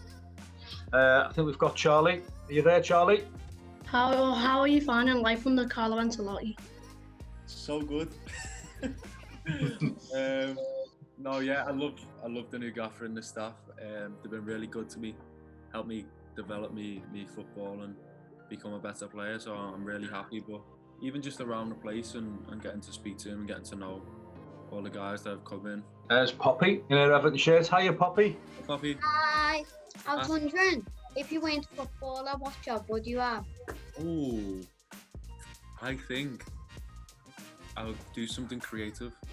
Maybe be a painter. I really enjoy painting in my spare time. Would you buy one of my paintings if I painted one? Yeah. You would. Have you done a few? I've done a few, yeah, but they're not in any galleries or anything. Maybe one day when I get a bit older. There you go. Great question, Poppy. Thanks for your question. Okay, next up we're going to line up Jude. Hey, Jude. Hello. Don't be afraid. It's a sad song. My question is, who are your favourite footballers growing up? Oh. Okay, so watching Everton growing up, I think Mikel Arteta was probably one of my favourites. Him and Tim Cahill. Leighton Baines. He was obviously brilliant for the club. Leon Osman playing in the middle, obviously the local lad that you grow up aspiring to be like. And then I think outside of Everton, I think I really liked watching Zidane. He was a player I'd love to watch because he was so elegant on the ball, but also strong and powerful. So I think for me, he was the player I really enjoyed watching. Who do you enjoy watching, Jude? I like watching Ronaldo and Messi, but I like watching like people from the past. I watch a lot of like Roberto Carlos free kicks and stuff. Nice. He was very good at free kicks. Hiya, Matthew. Hi, Matthew. What would you say the council should do about all the homeless in Liverpool? I think at the minute it's very tough with the lockdown and stuff. It's having places open to have housing and rooms really for the homeless, but I think there's a lot of work to be done in the city in creating spaces and an environment for people that are homeless, that are less fortunate than ourselves, where they have places to go. I know Everton in the community do a lot of work with people in them situations. So I think for me and what we can all do is just try and help the people that we see day to day. I know that's what I'll try and do. If I see people less fortunate or people that are homeless, then I'd love to try and help them in any way I can, even if it's just stop to chat, give them food, conversation, whatever, and just seeing if they're okay. Because as I said, it's tough times, and especially for them people that may not have a place to go, it can be very difficult. I love your style tips, so you'd be a fashion designer. Do you love my style? Yep. Thank you very much. I'd love to design some clothes one day. Would you ever design an Everton strip? Oh, I'd love to. I'm so happy you said that because now people might actually think I could do it. Maggie, age 13, is going to come up next. My question is, what's the highlight of your time at Everton? I've got so many. What's your highlight? What's your highlight of him, Maggie? Mine would probably be the goal he scored against Man City that ended 4-0. I think for me, it's either making my debut, the goal against Manchester City, or the first time I was captain. And I think I will go with the first time I was captain, to be honest. Be able to lead Everton out onto the pitch and be captain of the team I love. I don't know, it's one of them that I can't really put into words, and I'm not great with my words, but it was a fantastic feeling, yeah, and I'd love to do it again and keep on doing it one day.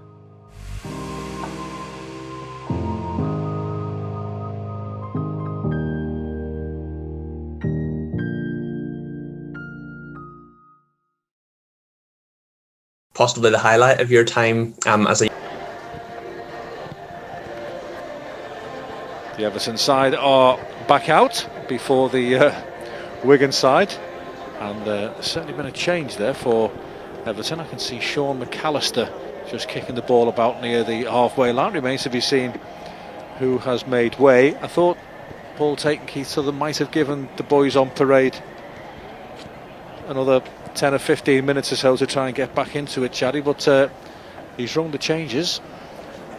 Yeah, maybe injury enforced, we never know, but there's a change been made. We said that they might not be the happiest in there, Keith and Tait, but change at half time.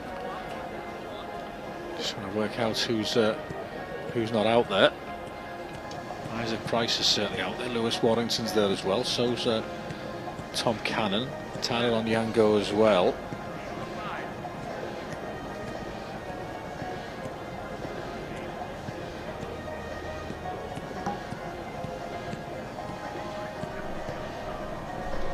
In fact, oh, no, Lewis Warrington is out there. I can't see I can't see who's come off here. Just throwing an extra one on, I think.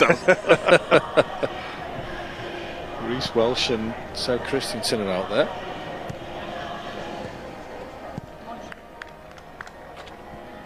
Harry Hagan is not out there. So Harry Hagan has made way at half time. Maybe a change of shape. Yeah. Centre back off. Yeah. Sean McAllister, born in Northern Ireland, the Everton substitute, signed him from Dungannon Swifts in 2019. Signed a 2-year deal with Everton last year, and he's about to come on and try and rescue this FA Cup third round tie. Nick Chadwick alongside me, the assistant manager of AFC Fylde, who are already through to the next round of the FA Youth Cup, Chaddy. Yeah, unbelievable for AFC Fylde, for the youth team players. Big shout out to Chris Ganner and Conrad Prendergast back at AFC Fylde, and what a tremendous FA Youth Cup run they've been on. Beat Sunderland in the last round at home, and already beat Morecambe before that, and now go and beat Cambridge and face an easy one in the next round. It's Chelsea away. Chelsea, who are serial winners of the FA Youth Cup against AFC Fylde. Talk about experience, though, Darren, for the youth team of AFC Fylde to progress this far in the competition.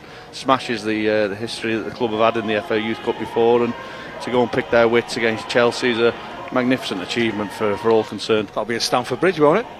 You would like to think so. Yeah, you would like to think so. It'd be a great experience for everybody, and magnificent result. I know Jim Bentley went down there. The manager went down with John T. Castle, our chief executive, and it just shows the ambition of our club, and the fact that the youth team have gone there and beat Cambridge, and will now face Chelsea in the next round of the FA Youth Cup. It's fantastic for the young players at Fylde. You'll offer to do that one, won't you? Chelsea away. Yeah, get your name in the hat for that, won't you? I miss Cambridge away. I'll go to Chelsea away. And, I'm not sure what you're insinuating there, Dad. When do they open again? Harry Hagan has made way, and Sean McAllister is on. Everton have got a little bit of game chasing to do, trailing by 2-1 in the third round of the FA Youth Cup. The opening 45 minutes were pretty excellent, you have to say. A really good game for the neutrals, and we can only hope for more of the same. Real good game, wasn't it? I think from Wigan's point of view, it was too good a game. It was too open, especially going 2-0 up. I think if you're Wigan now, you can afford to play a little bit tighter, a little bit more conservative, and really make Everton work hard for their chances. I thought in the first half they created chances at ease, Everton, when probably Wigan shaded the first half.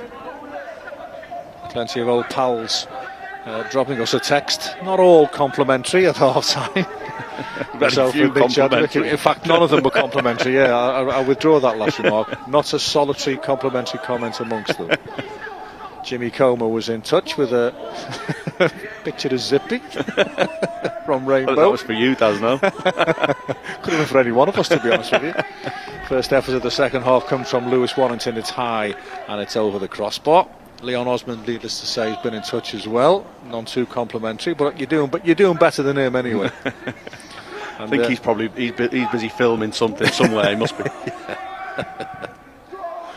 And big taff as well, Andy Holden, former reserve team coach at Everton, who's helped many a young player through the professional ranks over the years, and always watches the 23s and the 18s when he can. Big taff.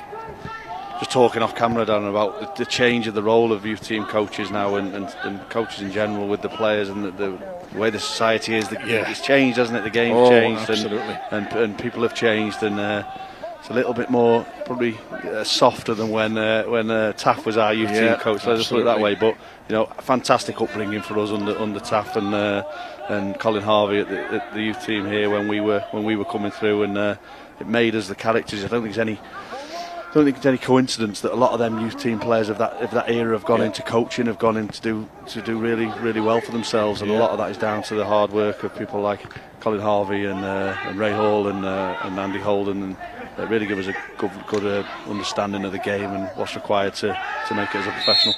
There aren't many young players with one ear bigger than the other anymore, are there? Or when they get slapped round the face, it's a hello.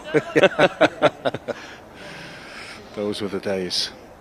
Free kick for Wigan Athletic, leading by 2-1, and the Wigan staff will be mightily pleased with the way their boys have gone about their business. But we're still a long, long way to go. I think it's important to remember from a Wigan point of view the actual challenges that the club have had this season, going into administration, the youth team coaching Peter Murphy going up with the first team. Gregory Oxford had little impact, I think, in the academy, well, more so with the first team level anyway, put it that way. And the work of the staff behind the scenes, Jake Campbell and Jay and Kenny Williams behind the scene in the youth setup, along with Martin Kieran Driscoll, has been phenomenal to get the players to this level with the challenges they've faced. A lot of these players playing regularly for the under-23s as well, and they've been turned out every Saturday and Tuesday, representing the 18s and 23s, and it's a good thing, you know. It brings on their development. They can't say that there's been a lack of game time for a lot of these players. You know, they've been wielded out, and it's with great credit to the staff and everybody involved at the academy of not only producing players for the first team and selling players on, but a performance like this tonight. Chased down by Tom Costello, but it goes all the way through to Everton's 16-year-old goalkeeper, Jack Stewart.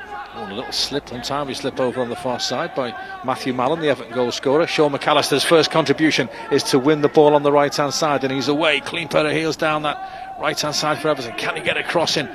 Well, he wins the corner, next best thing. Nice positive start from Sean McAllister. Yeah, broke well there, didn't they, Everton, getting down that left-hand side of Wigan Athletics, and early corner. It'll be interesting to see what they do with this. Reece Welch makes his way forward. Well, I'm rather surprised that Sebastian Christensen hasn't gone forward, the big Danish defender. He's stayed near the halfway line. Wigan have got every player back, and yet Everton have kept 3 players. Yeah, they can deep outside the push right in here, can't they? Everton can push right in and really keep Wigan penned in. Get another 20 yards out of that. Yeah, 100%. In comes the corner, up go the heads. It's cleared by Babaradiko on Yango. Oh, a little bit of misunderstanding, and Christensen has to slide into the challenge. It breaks nicely for Tom Cannon. Here's McAllister, thinks about the shot, does take a shot, but the deflection takes the sting out of it. Adiko loses out. Good strong challenge between there it is Onyango and McHugh inside the penalty area. Tom Cannon gets a shot away. The angle was against him. It's a goal kick, but a good positive start to the second half. Yeah, most definitely got in that inside channel, didn't they? Twice there, Everton, in between full-back and centre-back, and just skewed his shot wide at the near post there, Tom Cannon, but again continues to be a threat. Spoke about Harry McHugh looking for a tackle back on Tyler, and we've seen it at that point there, but nothing in it. Tyler won the ball, and it just broke free and just went wide. There's the challenge. That's what you like to see, isn't it? No quarter asked, no given. You don't jump out of them in the FA Youth Cup. Not at all, not at all. Somebody else who dropped me a line at half-time would love that. Ian Snowden, love to tackle himself. He's tuning in tonight as well. Always watches the progress of the young players at Everton. Snods. Warrington heads it back into the air from McHugh. McAllister challenging. Ball breaks kindly, but I thought McAllister was doing a little bit of tugging there, and it's a free kick for Wigan Athletic. Good start for Everton off that front foot. Players looking to run forward, getting more bodies forward, and putting Wigan's back line under more pressure already. Obviously, the words of Paul Tait and Keith Southern at half-time ringing in their ears, but want them to play off that front foot a little bit more, I would have suggested, and looks like them words have been heeded in the first 5 minutes of this second half. Wigan Athletic got to the 5th round the season before last and got beat against Liverpool. Were you there then as well, Chadwick? Yeah, and had it not been for a poor refereeing decision, Charlie Jolly would have scored earlier in the game and we would have gone on to win the game. But another evening to look back in fondly, and I thought that we were the better team that night. But Liverpool, I think they went on to win. They went on to win it. Yeah, they went on to win it that year. So good performance from Wigan Athletic.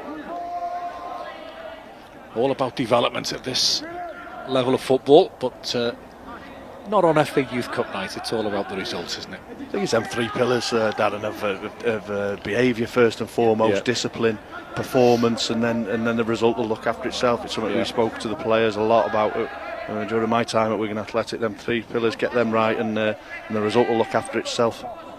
Tom Costello foraging away for possession. Reece Welch plays a square ball to Daniel Lowy. Price to Onyango.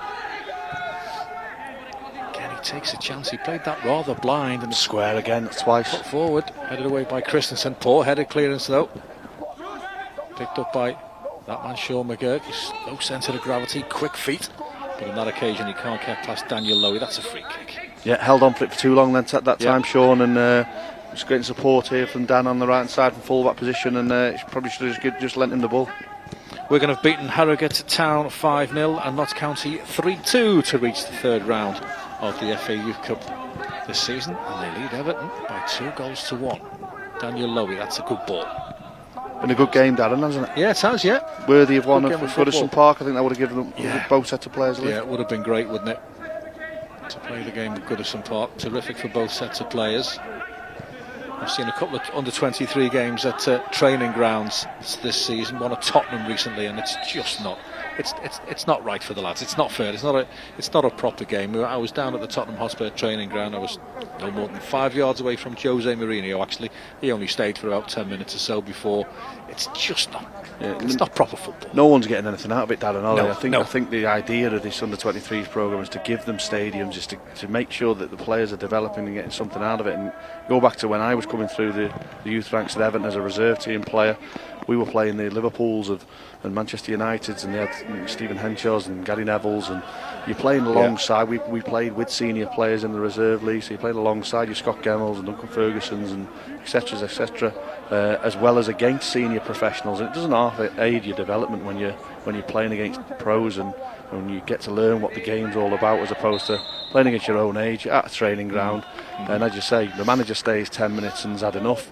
I think we're missing something in this country with the under-23 programme at the minute, and that's from someone who's worked at that level. I think that reserve team football was so much better equipped to progress in younger players, and I think it stimulates senior pros who aren't getting a game as well. I think if they played in reserve team football as they did do back in the day.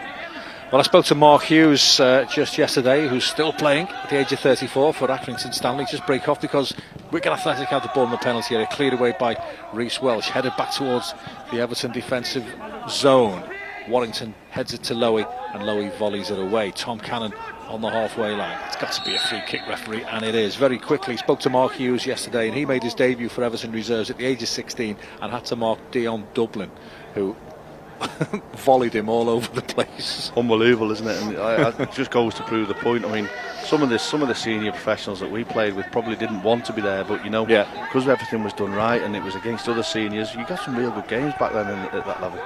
Here come Everton again. Everton need the goal here. Here's McGurk for Wigan Athletic. He's got Tom Costello. He uses Tom Costello, and Reece Welsh just times it nicely. I thought Reece Welsh might have just delayed a little bit too long there, but he got a foot in the end. Yeah, good position from Sean again. Picked it up on the half turn and drove at that back line, and looked a threat on the counter attack. Wigan there. They've defended a little bit deeper at the start of the second half, maybe with an eye on just counter attacking and bringing them Everton players onto them and being able to counter attack. Throw in for Wigan. 55 minutes on the clock. Still plenty of time. Still no time for Everton to panic just yet. Here's Warrington. Had a good first half in the engine room for the young Everton side. Here's McAllister. Back to Warrington again. Whittaker to Price. Two boys who have had under-23 experience for Everton this season. Mallon tries to play the 1-2, and it comes off an Everton player, and will be a throw-in over on the left-hand side. Must say, while there's a little break in play, the thoughts of everybody associated with Everton Football Club are with our former captain Phil Jagielka at this dreadfully sad time. The tragic passing of his brother Steve Jagielka, himself an accomplished footballer, played in that famous game when Shrewsbury Town beat Everton by 2-1 in the FA Cup. Dreadful situation for the family, and our thoughts are with Phil Jagielka. Yeah, most definitely, Darren. And Jags was someone I've known from a very young age. Phil Jagielka, played with him as a youth player before when he first came to Everton, and then he went off to Sheffield United before coming back to Everton, and got to know his family well, and horrendous time for them and their family, and deepest condolences. We're at the Pure Stadium, the home of Southport. Everton trailing by 2-1 against Wigan Athletic in the FA Youth Cup. Lloyd. On this near side is Dan Smith for Wigan. Babaradiko lays it off. Well read though by Daniel Lowy. Lowy gets to the ball first as well. Plays it in field to Lewis Warrington. Warrington just can't thread it through the eye of the needle, and Everton will have to build again. Space is out wide again for Everton, trying to play it through too narrow. They need to switch that play and play the ball out the other side of the pitch if they can. Daniel Lowy takes on Adiko, can't get past him, has to go back to get forward. Warrington. Still plenty of time to go, Chaddy, but at some point Everton will have to show a bit more urgency.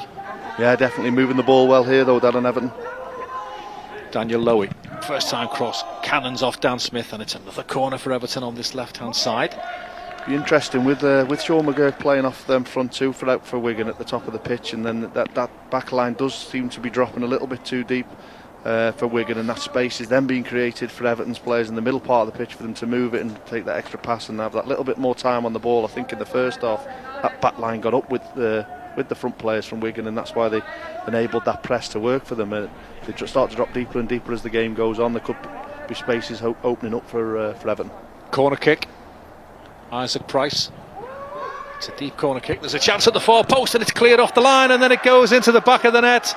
Was it Tyler Onyango with the final effort, or Reece Welsh? Either way, Everton are level just before the hour mark. It was a little bit of a scramble, and it's 2-2. Free header at the back post. We spoke about threat from set pieces before, from just putting a set piece in, and well worked routine. Got free at the back stick, header in on goal, padded out into the middle of the goal from Owen there, and the rebound. We get the goal. 2-2, just what Everton needed. Might get a better view of it from this angle behind the goal. Headed goal was by Mallon. It was cleared off the line, and then it was Reece Welsh who reacted first. It was actually cleared off the line by Dan Smith there. I thought it was saved by Owen, but it's cleared off the line. Great clearance, and unfortunate for Wigan perspective that it was the rebound went straight into the back of the net. 2-2, game on. Now then, we've got a game on our hands, half an hour to go, and I still don't think we've seen the last of the goals, Chaddy. Let's hope not, Dan. It's been entertaining, hasn't it? It certainly has. There's extra time and penalties, by the way, if there are no further goals. Here's Mallon to Warrington. Spreads it to this near side to Daniel Lowy. Not many options forward for Daniel Lowy, so he goes back to Tyler Onyango, and he in turn plays it back to the Danish defender Christensen. Joined the club from Lyngby in his home country, 18 years of age. Been with the club a couple of years now. McAllister tries to sell the dummy, but it wasn't bought by Snell. Warrington wins it back. I've been really impressed with Lewis Warrington tonight. Tenacious in that midfield, isn't he? Yeah, he is. That's the very word. Here's Fulton. Everton just starting to take control of the contest. Pressing off the front foot. A lot of what we've seen from Wigan in the first half. Sean McAllister running through that back line as well, running that back line deep, creating more space for Tyler, likes of Tyler, to get on the ball here as he is doing. And as you say, Everton starting to take a foothold in the game and give them a boost off from that equalising goal. Christensen. Not seeing that same press from Wigan, are we? No, we're not, no. They did expel a lot of energy in that first half, Wigan. Tyler Onyango. Everton just finding pockets of space all over the pitch. It's a clumsy challenge, and the referee says it's an illegal challenge by Marcus Snell. There'll be a free kick for the Toffees. And Paul Tait will now be hoping that the territorial advantage can lead to something tangible and another goal. Just at the body language of Tait over on that far side, you can tell he's happier with his team. Everton starting to exert a lot more pressure. Played wide by McAllister to Lowy, and Lowy overhits the cross. Something might come of it though. No, it's a good header away by Snell, and it's picked up by Harry McHugh. Good ball in field to the danger man Quirk. Good footwork by Quirk. Leaves 3 Everton players in his wake. Plays it back to McHugh, outside of the foot inside the penalty area. Takes a slight deflection, and it'll be a goal kick. But just Wigan Athletic show, and hang on a sec, there's still life in us. Yeah, they're trying to get the counter attack off, aren't they, through Harry McHugh and Sean McGurk, but just a little bit wasteful in that attacking part of the pitch. Everton almost a little bit wasteful on that occasion, but Sean McAllister, the Irishman, plays it wide to Mallon. Mallon into the right hand channel, over hits the pass. It's starting to stretch the game a little bit now. Game stretched again, isn't it? Don't think Wigan back line is squeezing the game enough. There's defending quite deep, and pockets of space is notable for Everton to be able to play their way through the thirds from the back line into the front players. There you go. There's another hefty challenge over on the far side. This time by Matthew Mallon. As we've said earlier, you don't see these types of challenges in academy football on a Saturday morning, do you? You don't see these type of challenges at the top end of the game either, no, do you? No, VAR would have had 2 sendings off by now in this game. That was an untidy challenge, that, from Matthew Mallon. I'll be surprised if that goes unpunished by the referee. Certainly having a stern word, and indeed the yellow card is out. The first caution of the evening goes to the Everton goal scorer, 17-year-old Matthew Mallon. He was just 17, by the way, in February. So got a lot of learning to do, and reckless again, that though, Dan. It wasn't. I mean, we it have was the hindsight reckless, of the replay here, but reckless, 2 feet off the ground. He was. It was most definitely a booking at the very least. It could have been more in Premier League on a Saturday afternoon. That, with the benefits of VAR. Wigan player is still down, but I think he's just fastening his laces. Chairman always watches these games as well. Chad, he always takes an interest in the young players, doesn't he? Yeah, it's brilliant, isn't it? That there's the support that both clubs get from chairman and above is absolutely fantastic. And I think we've said a couple of times the investment that's made at academies at both of these football clubs has proved fruitful. But it's now then, Jack Stewart, the referee, doesn't know, and you can't blame him really. But the Wigan Athletics were quite vociferous in their claims that Jack Stewart had carried the ball over the line. Nearly slid out the box, didn't he? Just cut me short there as he went sliding to it. But you can normally tell by players' reactions, can't you? And they were straight away. They were all in the air. On the bench on that far side there, Kieran Driscoll and Matt Williams appealing for that one. Might have got away with one there. Isaac Price plays it back to Christensen. Back to Price again. Tyler Onyango. Yeah, you spotted it before, Chad. Everton didn't get this much space in the first half, did they? No. Then I think they'd had more runners through that back line, and Tom Cannon did it well, but he was sort of a lone furrow, wasn't he, in the first half, running through that back line. I think they've got more numbers higher up the pitch, Everton, which has forced that Wigan back line back, which has created plenty of space for the midfield players to play. I don't think the press has been quite as high from Wigan either. I think they need to get more bodies higher up the pitch and really put Everton under a little bit more pressure as they were doing first half. Here's Christensen for the Toffees. Reece Welsh doesn't get many goals, but he will have enjoyed that one, the leveller for Everton. Tyler Onyango just has to rush the pass. Almost changed here, Wigan, to a 4-4-2. You got Chris Z coming out on this right hand side, who's been playing up top, and they've pushed Harry McHugh a little bit further forward almost as a front man. So that'll be interesting that if there's a slight change there from the staff at Wigan. With a Scouser, the number 11 for Wigan, Chris Z. Here's Tyler Onyango. Little bit of space for him. Gives the ball away though, and the ricochet favours Reece Welsh. Good ball. Charlie Whittaker picks it up, takes it in his stride, slides it wide to Mallon. Low cross. It's the heel of the Wigan defender, and they can bring it away with McGurk. But on this occasion, he's dispossessed. Tyler Onyango, that long stride of his, picks out Daniel Lowy, curls the ball towards the edge of the penalty area. Bavaradiko wins it and finds Harry McHugh. Still a decent game, isn't it? There's still some good stuff from both sides. Yeah, there's good players on show, isn't there, Dan? And both academies have got some top players on show, and I do think this Wigan team are missing a young James Carragher here in centre half, just marshalling that back line, shouting and screaming. Plays very much like his dad did in terms of he's very commanding. Is he a leader at that age? Very much a leader. He has good leadership qualities, and I think we'd be hearing him marshal that back line and shouting and screaming, particularly against a young Everton side. Well, he's here tonight, James Carragher. Chaddy was speaking to him before the game. Goes Tyler Onyango with a good strong challenge, and this game could go either way. Everton are just starting to squeeze Wigan Athletic and find little pockets of space, as we've alluded to, but Wigan Athletic have got some players on the pitch who can hurt Everton and have hurt Everton in this game. The Toffees have come from 2 goals down, all to play for in the final quarter of this game. Warrington showed a little bit too much to Costello. McAllister to Warrington again. Good ball. Tyler Onyango. got Tyler Moore on the ball, haven't they, this Yes, second half, yeah. and he seems to have dictated the play a lot more. It's a thankless task Tom Cannon's got, isn't it, as a lone striker at any level of the game. Just break off Chaddy, because here come Everton again with Sean McAllister reaching the edge of the penalty area, pulls the trigger straight down the throat of the goalkeeper. Comfortable save, but another attempt on goal for Everton. Yeah, Tom Cannon on his own, not getting much ball into the penalty box for him either. Created himself some good chances in the first half through his hard work and through his runs in behind, and I think that them types of runs, I've mentioned it before, but they are forcing that back line for Wigan a little bit deeper, and even there McAllister picks up the ball in one of them pockets created by that back line being a little bit too deep and gets a shot off.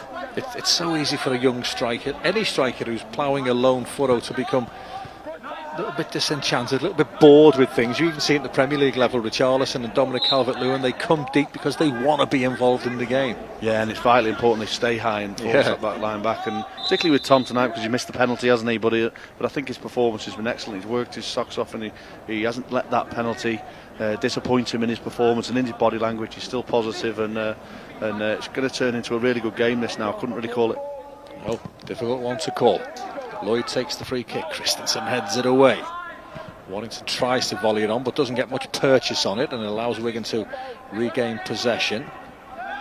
McAllister squeezes it through to Charlie Whittaker. Here's Daniel Lowy again on this left hand, to Isaac Price rather, and that's a tired ball that's picked up by McGee. He leads the charge and looks for Costello, but tired control. There's tired bodies and tired minds. They're babies, aren't they? Yeah, and there was a frenetic start to the game, wasn't there? As we spoke about earlier, and still look where Wigan look when they're on the counter attack and they break up a play from a sloppy pass. That's when they look like they might get an opportunity. But again, Everton taking control of the majority of the half.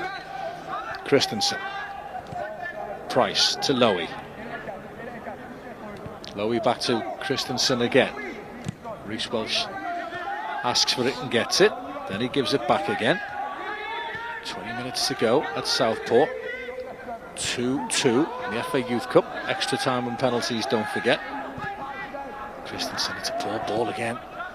It's got a bit sloppy in the last couple of minutes, Everton. Good turn by Harry McHugh. But a poor ball from Harry McHugh. Mistakes are going to creep into the game the longer it goes on, aren't they? Yeah, Wigan fell into a good shape there, frustrated Everton, forced another mistake, forced a sloppy pass, regained possession, but then give it away themselves. I think both teams, as you say, Darren, are slightly tired in, and it's important that the team that take control of the game through possession, through them sharper passes quickly into feet, will open teams up, will open the opposition up and make themselves a chance or two. Here's Tyler Onyango. Warrington to Lowy. Warrington back to Christensen, and Wigan are pressing well here. Everton a little bit penned in. Jack Stewart gives it back to Christensen.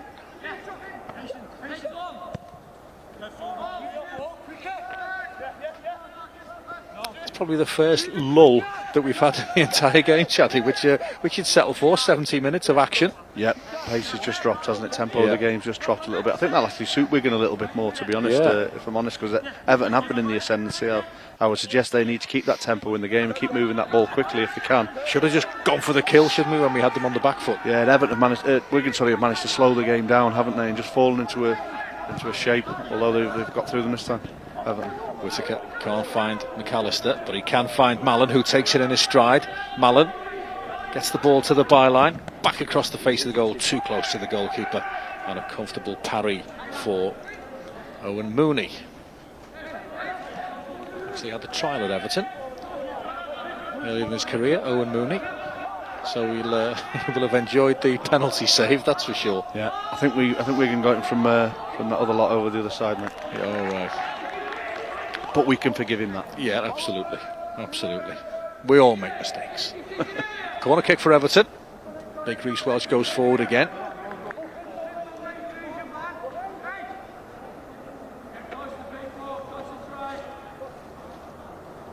And again, Everton don't pour players forward. Still 3 players hanging back. We're going to have got every player inside the penalty area. Just off camera there, out of your picture, there's still 3 Everton players, and particularly Christensen and Mallon, who are right back near the halfway line. In comes the corner kick. Reece Welsh couldn't get a run and jump on it. Babradiko can bring it away for Wigan, and he's quick, he's powerful, but there's nobody in a forward position for Wigan, as I said, because they brought everybody back. Mallon 2 on Yango. Where is the moment of inspiration coming from in the last 17 and a half minutes here at the Pure Stadium? Where is the winning goal coming from? We don't want the dreaded penalties, do we? Not really, no. Babradiko down for Wigan here after he played that ball forward, and sportingly Everton kick it out of play, but just take the sting out of the game. But it's been a good game, hasn't it? I think we said at half time Wigan probably just shaded the first half, although Everton could have gone in with the game at 2-2 with the missed penalty. The big moments in the game went into Wigan's favour, but Everton have really took a hold of the game in the second half. Wigan have dropped a bit too deep. Everton have allowed Everton to dictate the possession, and there'll be a break in the game here, which both players probably need. Yeah. The drinks break, which was a regular part of restart football when senior football started after the first lockdown. Dreadful, wasn't it? Oh, well, teams were just using it to break up play, weren't they? Yeah, and I think there's been a lot of things over this period, hasn't there, that's been just not enhanced the game in a way. And I think we were discussing before, we probably watch more football currently because there's more on television, but the interest is certainly diminished a little bit with the lack of crowds and the effect this lockdown's had on football. The constant tampering and interfering with the rules must be a coach's nightmare, by the way, because the offside rules got to change, the handball rules got to change. There's a lot going on, isn't there? Yeah, and they just need to leave the game alone, don't they? I mean, the game that we all love, a game that of course we want to see an enhancement to the game, but I mean, I'm fortunate enough to work at a level where we don't have VAR, but and I do mean that I am fortunate enough to do it. It makes no difference to the game with AFC Fylde, but again, the pandemic has had implications with AFC Fylde, with the relegation on the points per game last season, and then obviously the curtailment of this season, which has been a huge disappointment to us and has had a severe impact upon lower league football. And these teams at the lower league level, they're such an important, they're the heartbeat of the community, aren't they? Yeah, and sometimes it doesn't feel like that, Darren. I think there's been the way the EFL and the Premier League have supported teams and supported the teams through and managed to get football continue to be played has been with great credit to the Premier League and the EFL, and we haven't quite. I don't feel we've had that support at National League level. Looked like handball by Tom Cannon. The referee spotted it. Babradiko is down again, and I think that'll probably be his night over. There's a little bit of mist rolling in from the sea here, isn't there? It's at Southport, and it could be if we get extra time.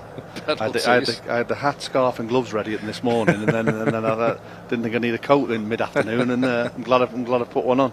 But big loss this for Wigan with Babradiko going off. He's an integral part of that midfield engine room, and this will be a big loss if Babra has to go off.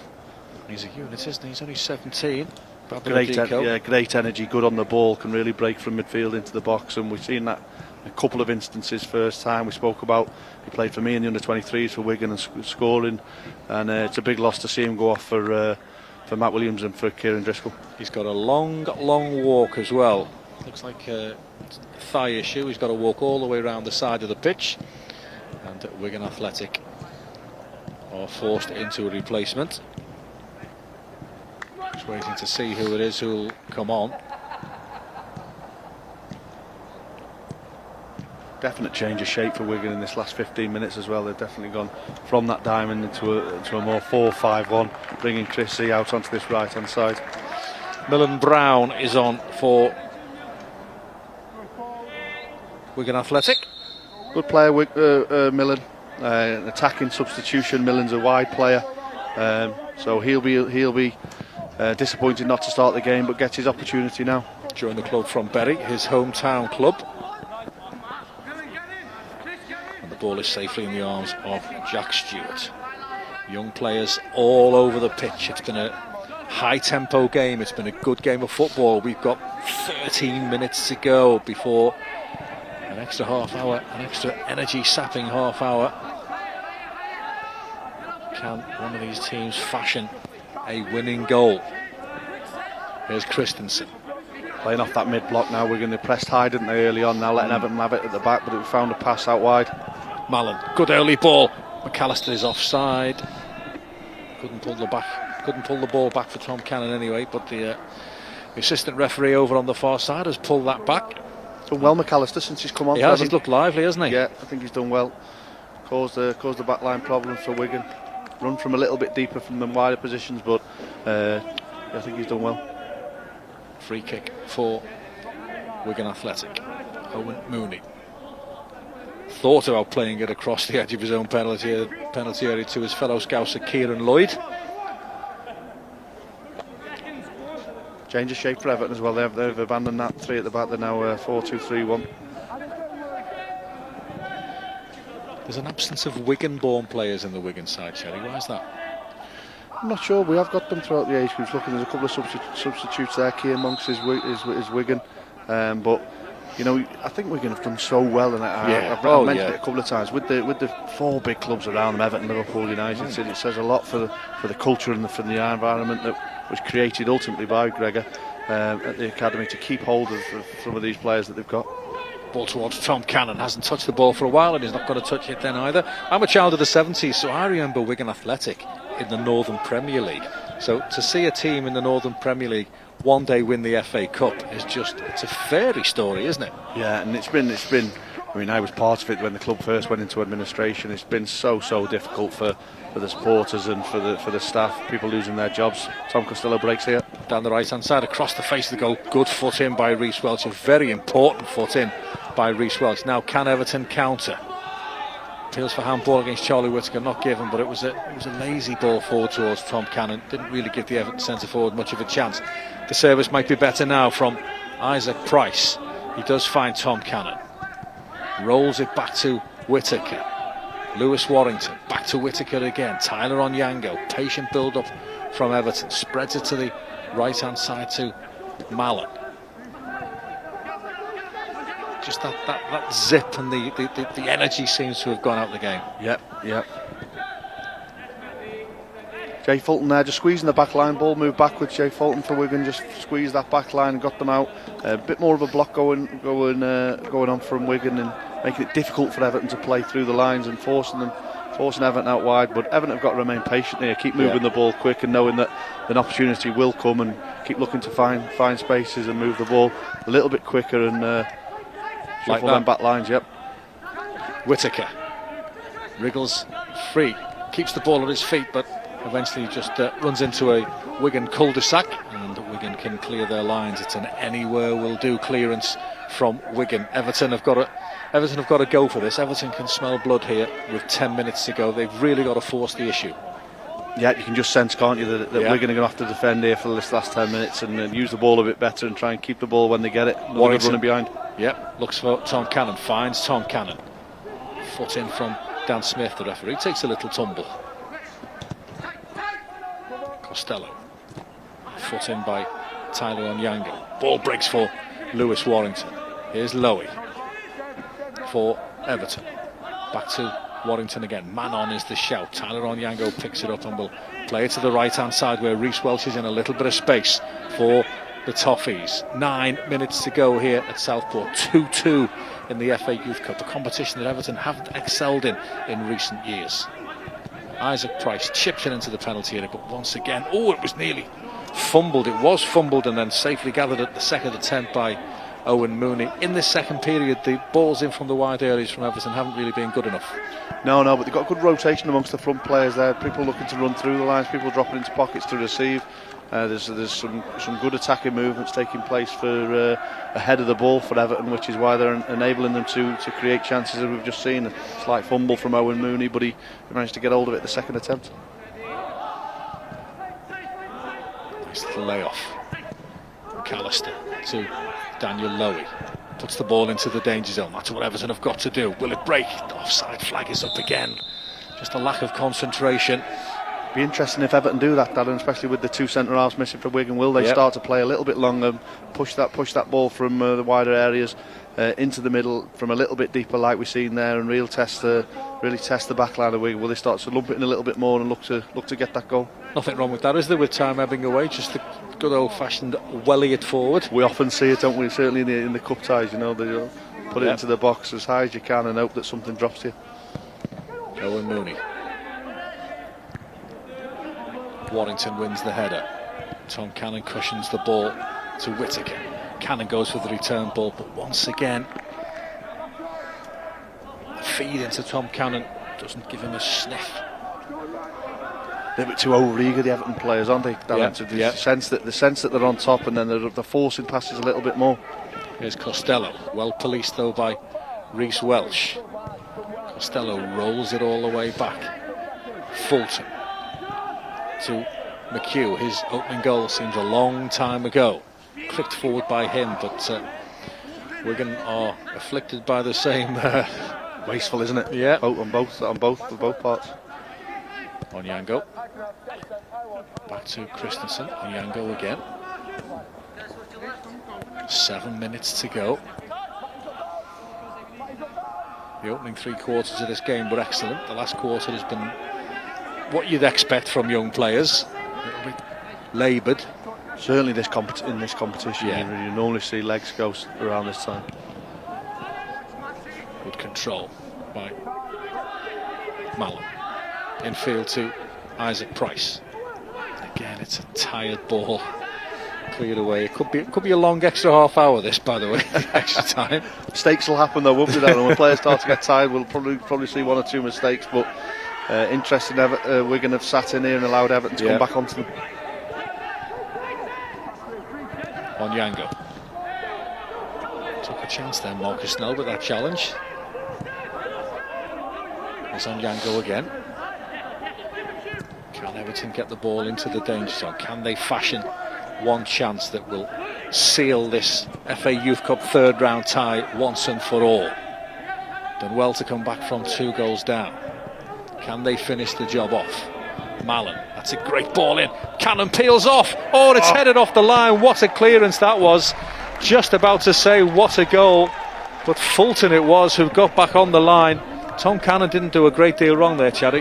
No, he's got to wonder what he's got to do to score tonight. That was a fantastic header at the back post. Great crossing, good header. What defending from Jay Fulton there to get back on the line and steer that over the bar. Tom Cannon thought he'd scored. He's got his head in his hands. I thought he'd scored as well. It was a peach of a ball in. It was just begging to be headed goalwards. Tom Cannon obliged, and good defending. Keeper nowhere. In comes the corner kick, and there's the header, and it's wide from Isaac Price. It was a chance, Chaddy. It was a chance. Yeah, good ball into the box again. We see a threat from a set piece. Attacked it well, just managed to get the header wide, but some good play there from Everton in them last two instances.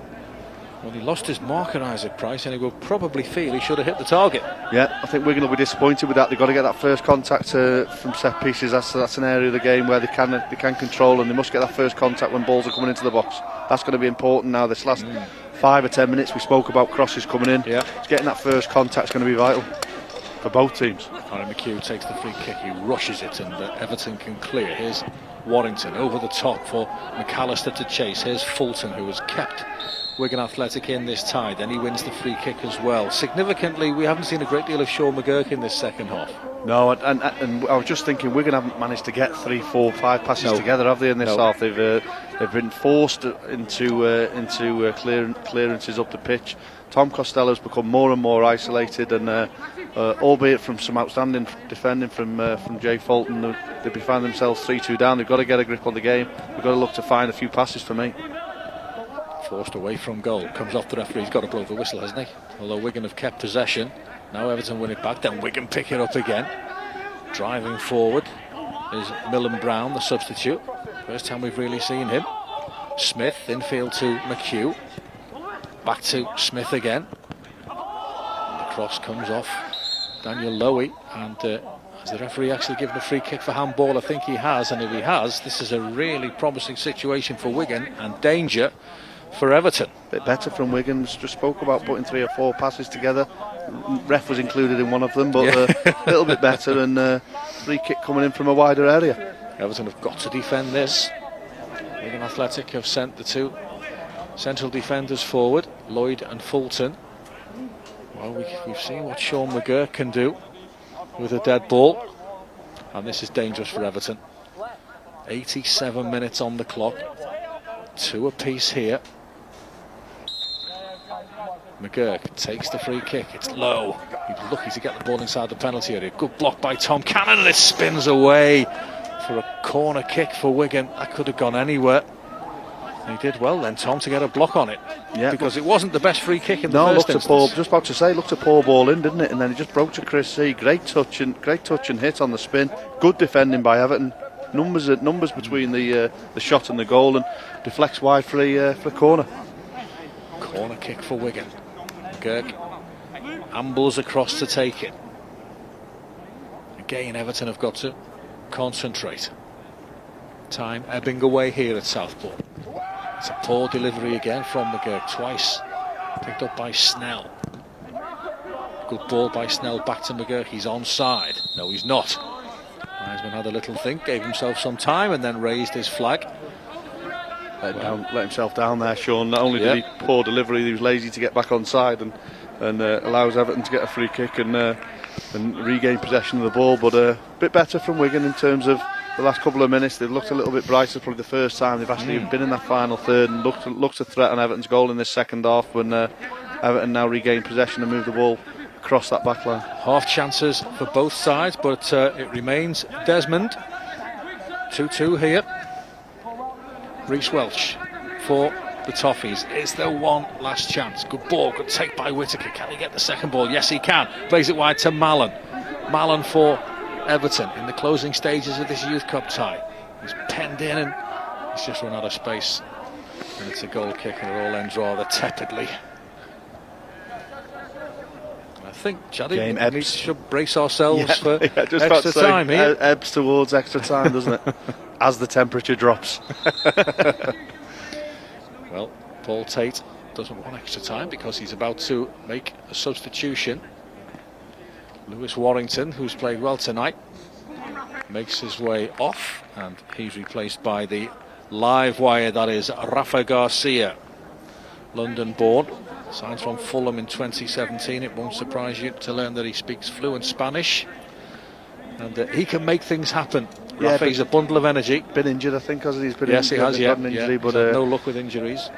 Southern boy come up from Fulham, so it'll be interesting to see how exciting he can be in these last few minutes, and then going into the predicted extra time. Good header by Cannon, picked up by Whittaker, now leading the charge. Going to go by himself. Whittaker goes for goal, but he was off balance as he poised to shoot, and it's a goal kick for Wigan. Promising moment, just for a second I thought, here we go. Positive play, wasn't it, from Whittaker? Really drove at Dan Smith there, really looked to commit him, and had that change of tempo, which we haven't seen much of during the last 10 minutes, that change of tempo, but just skewed his shot wide. But positive play. 3 minutes of added time at Southport. 3 minutes for either side to try and fashion that one opening that would surely win the tie. Can't see Wigan play. I wouldn't think we're going to play this short. With only a minute to go right on time, I think they'll box this off and kick. Yep. I would have been surprised if they played that short. Owen Mooney waves away his colleagues. Well, he's eaten up almost a minute of the added 3. And Yango makes it his the first time, not the second time. Chip down the left-hand side. Matthew Mallon will watch it all the way, then hook it over his own shoulder. Rafa Garcia can't get a flick on, but he got a little nudge in the back. It's amazing how many times a goalkeeper picks out the biggest player from the opposition on a goal kick. Tyler Onyango, the biggest player, and Owen kicks his on top of him. It's amazing how many times that's thrown. Yep. Now then, Everton are sending players forward here. They're not content to just keep the football. It's going to be a free kick from by the halfway line, and it's going to go towards the edge of the penalty area, because any strike now is a winner. It's a good ball as well. Reece Welch peels off, doesn't break for Reece Welch, bounces into the arms of the goalkeeper. Committed more numbers forward than they have done in the set pieces in the corners there, Everton, and didn't break for them. Last gasp, desperation. Owen Mooney throws it out to that left-hand side. Snell picks it up for Wigan Athletic. Back it goes to Fulton. Fulton has certainly kept Wigan Athletic in this tie with that heroic goal line clearance. Costello, good hold-up play by the Wigan Athletic striker. Has he squeezed the ball to McHugh? Yes, he has. And then Reece Wells commits the foul, and Wigan have a free kick. 60 seconds to go. Did they stick or twist here? I think they'll put it in the box. We've just seen Everton do so, haven't we? Set piece, I can't see them taking it short, that's for certain. I think they'll throw Jason Fulton, Kieran Lloyd up. I think Kieran's gone about the game in a quiet manner at centre half. He's done well, as has Jay Fulton. We spoke about missing the two centre halves from a Wigan perspective, but them two have defended well, and they both go up for this free kick now. Headed away by Christensen, put back into the danger zone by McGee. Christensen, was he fouled? Play on, says the referee. The ball's inside the penalty area. Good challenge comes in, appeals for a penalty, half-hearted appeals for a penalty, and then eventually Everton win a free kick inside our own penalty area. Well, dangerous that for a second, didn't Wasn't it just? Tom Costello, rather than turning and spinning on it, would probably been better off just setting it to a Sean McGurk to try and get a shot off. But Everton defended well. They've defended their box well second half, Everton, when they've needed to. Now then, this will be the last action of the game, and Everton can't keep possession. Daniel Lowy lets it bounce. Challenge comes in from Chris C. The referee blows the final whistle, and the second half sort of petered out after a promising start, but we expected that with these young players. Yeah, they both sets of players tired, didn't they? And full credit to Everton, they changed shape and more aggressive. I thought Everton were in the second half, got more numbers up the pitch, pressed better, almost exactly the same as Wigan did in the first half, and got themselves back into the game. Created an absolutely glorious chance for Tom Cannon from a right hand side cross with the header, and albeit from a Jason Fulton superb clearance, Everton might have just nicked it. But I think the way Wigan have played in the first half and going two goals ahead, I think they deserve to still be in the tie. But two tired sets of players now, and this extra time is really going to be interesting, and it might be substitutions become key. Yeah. Well, this is a case of deep breaths, and the team that starts with a bit of tempo could actually snatch this, couldn't they? Yeah, they could do an mistake. I think when young players start to get tired, there could be an individual mistake, and I would not like that to be the case, to be honest. No, because the game doesn't deserve that. No, 100% not, and we wouldn't want to see that for either sets of players. And they've both gone about it brilliantly, haven't they? We've really enjoyed the 90-minute game. I think it's been really entertaining. Lots of chances, 4 goals, a missed penalty. So it's had a lot, really. Stick with us because there's half an hour to go. At what stage in your playing career, Chaddy, did you start thinking about the future? Because when I spoke to Mark Hughes, as I say, yesterday, he started doing his coaching badges, and he said to me, like yourself, I've known Mark for 20 odd years, and your career flashes by, doesn't it, in the blink of an eye? Yeah, very early for me, and I think I had a really successful sort of youth career, and then got into the first team quite early, and there was high expectations of myself more than anything else, and then one injury led to another, and then I'd only quite adapted well enough to that first team football environment, and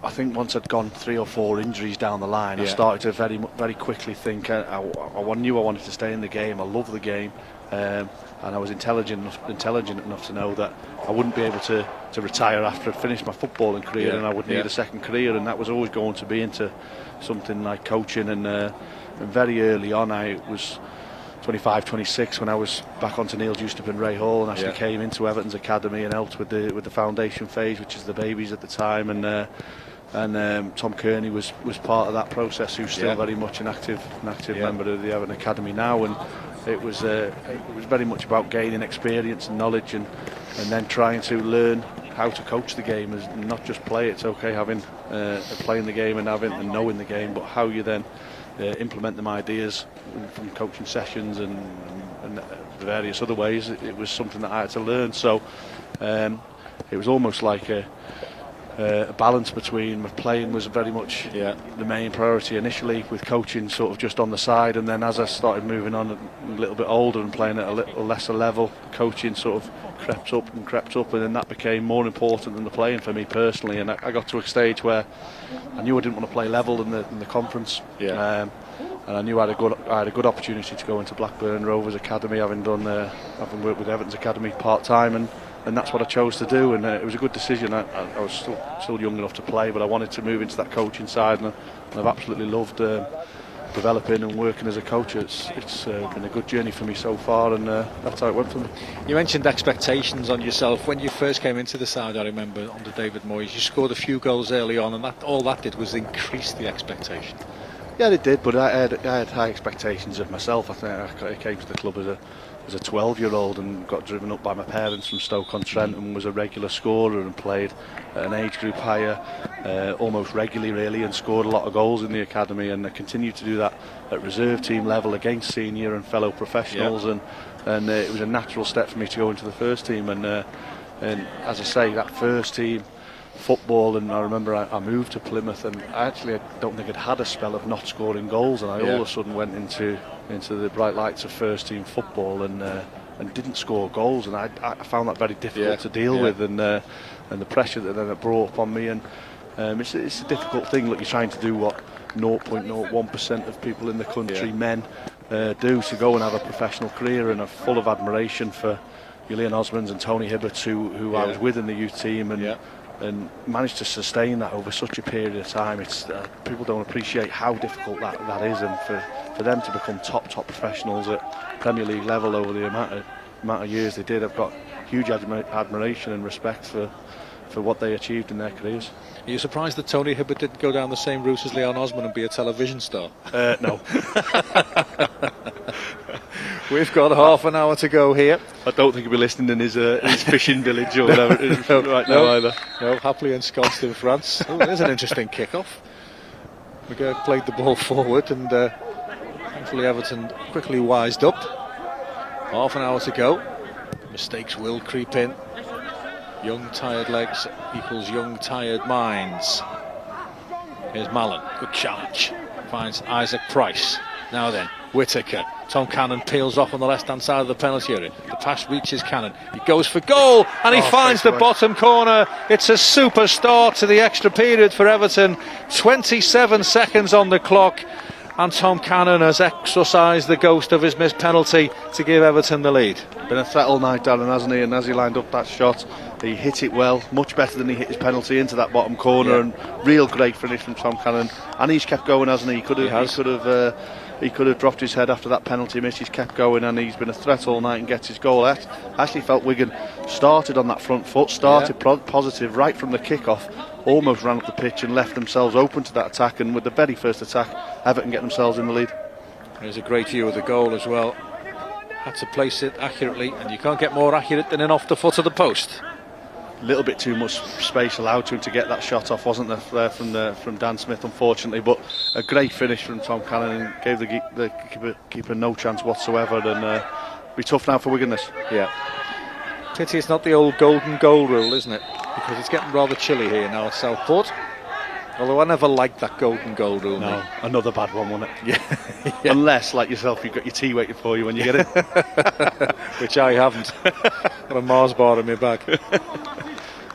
Touch a cramp there for Matthew Mallon. He won't be the last. I think we'll slow the game down now, Everton. Yeah. You can see the slow tempo to the game suits.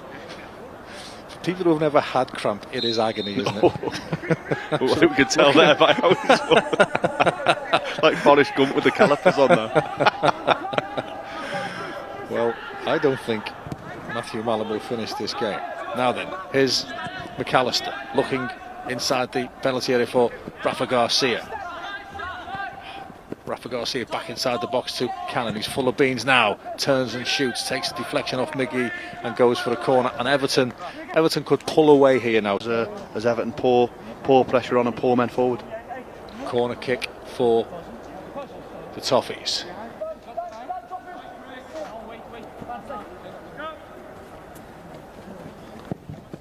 Decent ball in, it's over everybody, and it's out for the goal kick.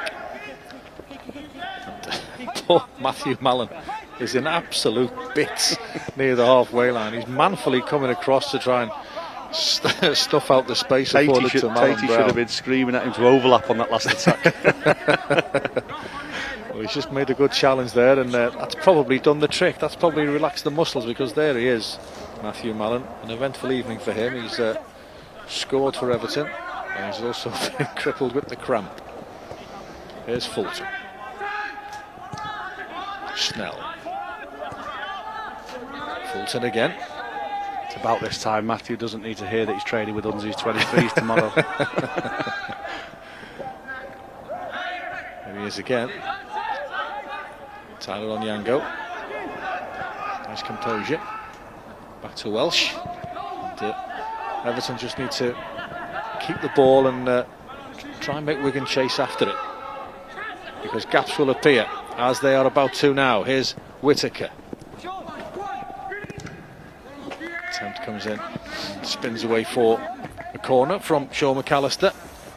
Everton will get chances as Wigan chase the game. Always easier to run forward than it is back, isn't it? And I think that Wigan players running forward there to try and join in that attack, and then not so easy to get back the other way. They're going to have to throw caution to the wind though at some point. Absolutely, yeah.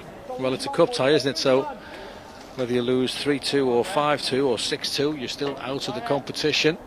So they might as well have a go if they've got it in the locker. The influential players like Sean McGurk have really blown a gasket in this second half and the first half of extra time. Sean McAllister will take this corner kick for Everton. Again, it's deep and there's nobody there in a blue jersey. Lowy can't get there. Now then, Tom Costello down that right hand side, plays a great early ball in field. Here is McGurk.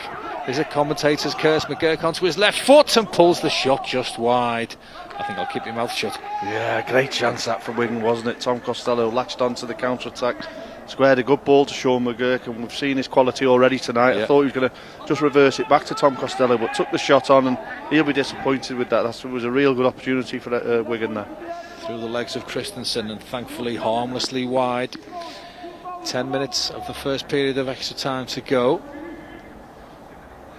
Goalkeeper's laces undone, Darren. Yeah, that old one. Matthew Mallon on this near side, just stretching. There he is in your picture, stretching his troublesome calves. He'll be sore in the morning. Hot bath tonight, yeah, trick. Jack Stewart showing a maturity beyond his 16 years, just to take the sting out of things.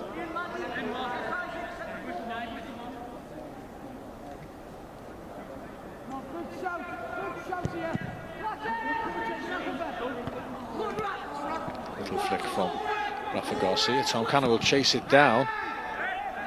I'm rather surprised the referee didn't blow for a free kick there, because although Tom Cannon didn't make contact with the goalkeeper, he was certainly late, wasn't he? Yeah, yeah. Here's the replay. It wasn't reckless or anything, but didn't look a legitimate challenge to me. Good foot in by Lowy. Going to get the ball into the penalty area. 3 Wigan defenders around him, and 3 was enough. Corner kick for Everton. Sums up Everton, doesn't it, since half time? They've really played off that front foot, and they've really put Wigan under pressure.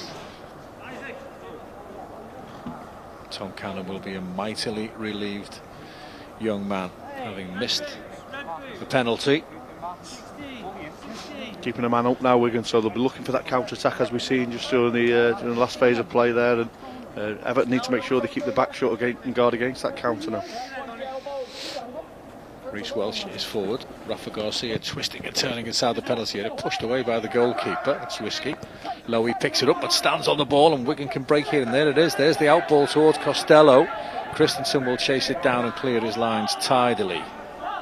McAllister looking for the run of Whittaker. Gets there before Lloyd, does Whittaker. Needs a bit of support now, but it's not overly forthcoming. That'll be a free kick for Everton over on the left hand side. Done well, Whittaker again there, running through the back line. Won a free kick for his team. Been busy all night, hasn't he? Yeah, I think he's done really well since he came on, and he's made the difference from half time to the position that they're in now. I think he's had a good impact upon the game. Sean McAllister, who's also looked lively since he came on as a substitute for Everton. will take this free kick. Once again, Tom Costello stays up for Wigan. It's interesting. Is that deliberate? I think it was. Near post ball, near post run. Good defending from Harry McGee. Tracked his run and got in when he needed to. Another victim of the cramp, but defended well for his team, Harry. He did, yeah. It was an interesting ball in. Rafa Garcia sold the dummy, and Owen Mooney was equal to it. Marcus has seen that done before on the telly, no doubt. Yeah. Yeah. He knows it's live, so he's dashed over to administer treatment. Some defending for Wigan to do now. The corner is drilled in. Fulton gets ahead to it. Isaac Price just stands it back up in the air. Awkward one for the goalkeeper, and he gets it at the second attempt. Worst possible ball for a goalkeeper, that, isn't it? Yeah, the old up and under. Although the days of Dean Windass and Billy Whitehurst thundering in on the goalkeeper, Nat Lofthouse, happily long gone. There's Costello. Wide to Millen Brown. Back to McGurk. We're going to still alive. Crossed into the penalty area. Christensen gets ahead on it. McHugh picks it up, can't control it. Garcia will chase it down. He's quick, Rafa Garcia. That's all he needs to do. Push it and run, but he's pushed it a little bit too far. And Owen Mooney up safely. 5 minutes to go in the first period of extra time. Everton, for the first time in the match, are in the ascendancy, having fought back from 2 goals down to level. Now lead thanks to Tom Cannon. A lot of Wigan got left in the locker. Interesting, they've got still got some substitutes available. Wigan, Kean Monks and Arthur Lomax, attacking players who they might introduce, certainly as we move through the extra time into the second half of it. Breaking play on this near side. Can't fault the effort and endeavour of the lads. No, can you can't. No, there's players going down with cramp all over the place. Everybody's stretching their calf muscles. They really have left nothing out there, and well, if it does end in glorious failure for Wigan, they've done their football club proud once again tonight, the young players. Tom Cannon will chase this down again. Can he get a good first touch on it? You bet he can. Good control, looking for Garcia. Oh, that looked the penalty as well, and it is. Now this will be interesting. Will Tom Cannon take it? And if he does, will he emulate Nick Chadwick and miss 2 at Hague Avenue in the one game? I scored goals here as well, you know. We're not interested in the goals. Me and Matt, I should have I don't think Tom Cannon's going to take this, is he? Well, I think Paul Tait shouted at him to do so. Takes character to take one when you've missed one, Darren. Well, I don't like this. There's a little bit of Rafa Garcia wants it. He's looks a little bit unhappy that it's been taken off him. Tyler Onyango's gone over to have a word with him and said, listen, it's all about the team. We've seen that often happen at first team level. I remember Ross Barkley and Kevin Morales having a really unseemly set-to on the pitch before deciding who to take the penalty. He's already going down for me there, Garcia, and I think it was a great run from Tom Cannon, great ball inside, but I think it was soft at this stage of the game to give that penalty. I'm not sure that it was. Plenty of protests from the Wigan players. Well, I think one of them's protested a little bit too much. Is it Harry McGee? Happy McGee? Yeah, Garcia looked as if he was on his way there. It's a penalty for Everton. Almost he was expecting the challenge, wasn't it, and started to go down, but you probably see from the referee's position why he gave it. He was behind the play, but great opportunity here for Everton to score the 4th. Which would surely wrap things up. Tom Cannon has missed one. He didn't miss that one. Good character from Tom Cannon, and he celebrates. It's his 2nd goal of the evening. Everton now finally have a little bit of daylight between themselves and Wigan. The Wigan Athletic players look a pretty crestfallen bunch. They're still arguing with the referee, but Tom Cannon and Everton won't worry about that, because it now looks like the young Toffees are finally on the march into round 4 of the FA Youth Cup. Well, you said it took character. Tom Cannon stepped up to be counted, same way, and found the back of the net. Hit it better, didn't he? But he's played well tonight, Tom Cannon, for me. He's good been centre forward, isn't it? Yeah, he's worked hard. He's ran through. He's penetrated that back line of Wigan. He's looked to run through. His movement's been good. He's looked to threaten goal. That wasn't the best penalty either, by the way. He hit it better. It wasn't as accurate as his first. In fact, if the goalkeeper stays where he is, you can kick it away. But he deserves that little bit of fortune, Tom Cannon. They're all good penalties if they hit the net. Millen Brown for Wigan. Skips infield past a couple of challenges before he is illegally halted, and Tyler Onyango's attempt to launch a counter-attack is thwarted by the referee's whistle. And Jason Fulton didn't like the fact. There's the penalty. No. Look, it's a pretty poor penalty. Hard and low. Hard and low we'll describe that as. But important that the Wigan players keep their discipline here. And I spoke about 3 pillars, of the behaviour and the discipline of both sets of players has been excellent, and they'll be a little bit crestfallen, they'll be a little bit deflated. What Kieran and Matt won't want on that far side now is that to boil over, but chance for us. In it goes, headed into the air by Welsh. Volleyed goal was by Millen Brown. Decent effort, that corner kick, and a Wigan goal here with still another half of extra time to go. Puts the cap back among the pigeons. Yeah, would do it. Give them a right boost, wouldn't it? Going into half time of what so far has been an extra time dominated by Everton. Corner comes in and it's safely gathered by Jack Stewart. Good catch by the young 16-year-old goalkeeper, Manchester born, joined from Manchester City at the age of 16, and he's done okay tonight. Jack Stewart, big tall figure, isn't he, in the goal there? He is, good size for a goalkeeper. Yeah, real good size. Tom Cannon's on a hat-trick. Nice lay off to Rafa Garcia. Garcia tries the reverse pass, doesn't quite come off.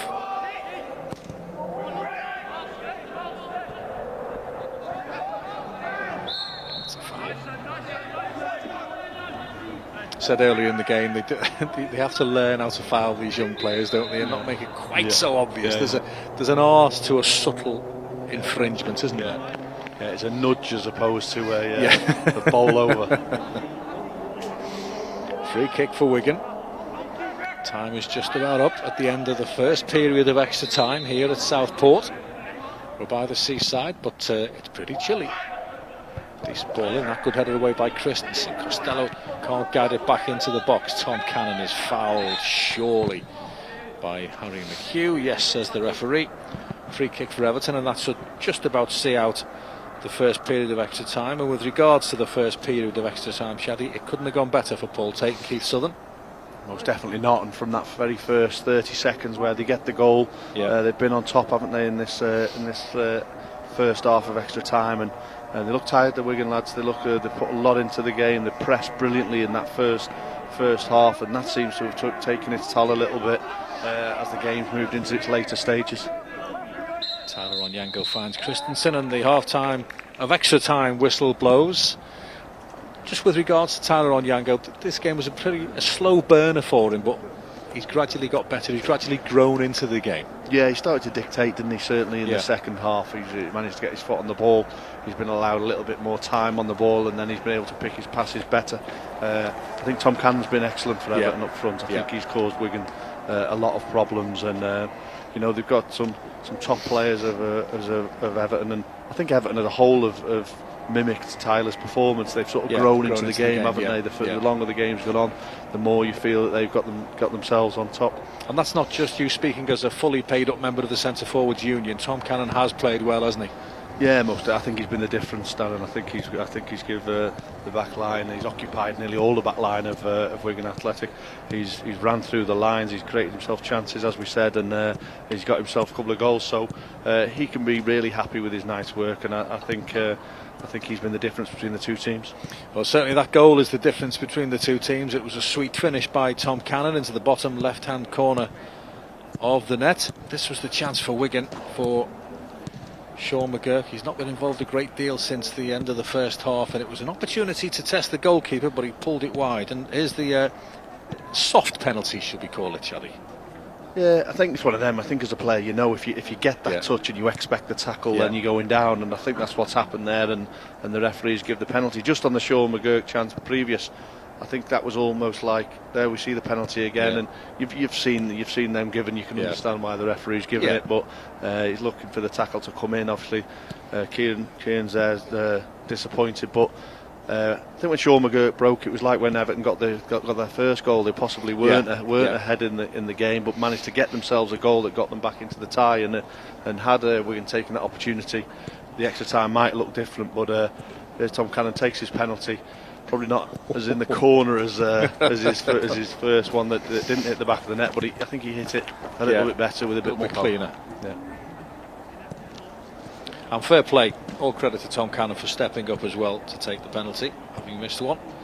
And Everton lead by 4 goals to 2, and it will take a monumental performance from Wigan or a calamitous performance from Everton to turn this tie around now. Yeah, they need something. I think Wigan need a fresh pair of legs on to try and help the players who are out there, and someone who's going to give them that little bit of freshness, who might be able to spark them into life and get them something. But Everton have certainly been dominant in that first period of extra time, and you hope that Wigan don't concede again or can get a foothold in this extra time, because I would hate to see the Everton lads really take over now. Just from a Wigan point of view, I think they've offered a lot in this game. I think they've took their part in a really entertaining FA Youth Cup tie. They've got themselves ahead, and I don't think they deserve to then concede another, and it look a little bit false. It doesn't tell the whole story if that was to happen. Marcus Snell has been withdrawn, and Cian Monks is on, a 17-year-old who's been at Wigan since he was 9. What can you tell us about him? Yeah, good player, Cian. Loads of energy, good substitution I would have made also, an attacking player, and play up front, looks to run in behind, so he might give them that spark and give them that energy that they need right now, Wigan. Well, here they come, early doors. They need something pretty quickly. Harry McHugh will go for goal, but it's a comfortable one for Jack Stewart, who gathers it, and then Jordan Pickford-esque falls on the ball. Just from how they've lined up, they look more bodies up the pitch for Wigan. I think good kick, the right thing to do there. Cannon gets a good head on it. Rafa Garcia picks it up for Everton. He's a little box of tricks, isn't he? Rafa Garcia dances his way through, goes down on the edge of the penalty area. Goal kick. I think that was a foul. I think that was more of a foul than the penalty. Yeah, I think so. And he's a live wire, isn't he? He's not what you want to face when you've played God knows how long, 100 and whatever minutes of football. That's a foul. Yeah, that was a foul. That was a foul. Garcia dances past the challenger, Dan Smith. Down he goes, and no foul, said the referee. Tom Cannon's took a buffeting there. Garcia has it again, trying to sprint after his own little pass. Hacked into the air, headed away by Matthew Mallon.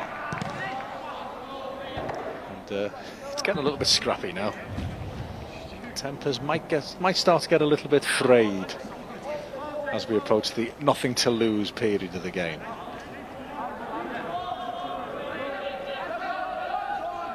Isaac Price, Whittaker, miscontrolled. McHugh takes it off him. Good ball. McGurk slides it through. Costello can't get there. Christensen can. And Jack Stewart, well, any word will do. It's an unconvincing clearance by Jack Stewart, but it's job done nonetheless. Yeah, McHugh to McGurk in the pocket, some good interplay between them two, and they've started with a bit more belief, haven't they, in the second period of this extra time, Wigan. Good turn by McHugh. Gets the space for a cross. Not the worst ball in either. Headed away by Christensen. Lowy's got 2 Wigan plays for company, so he takes the safe option, the sensible option, and just heads the ball out of play. But there's a purpose to Wigan Athletic here. It's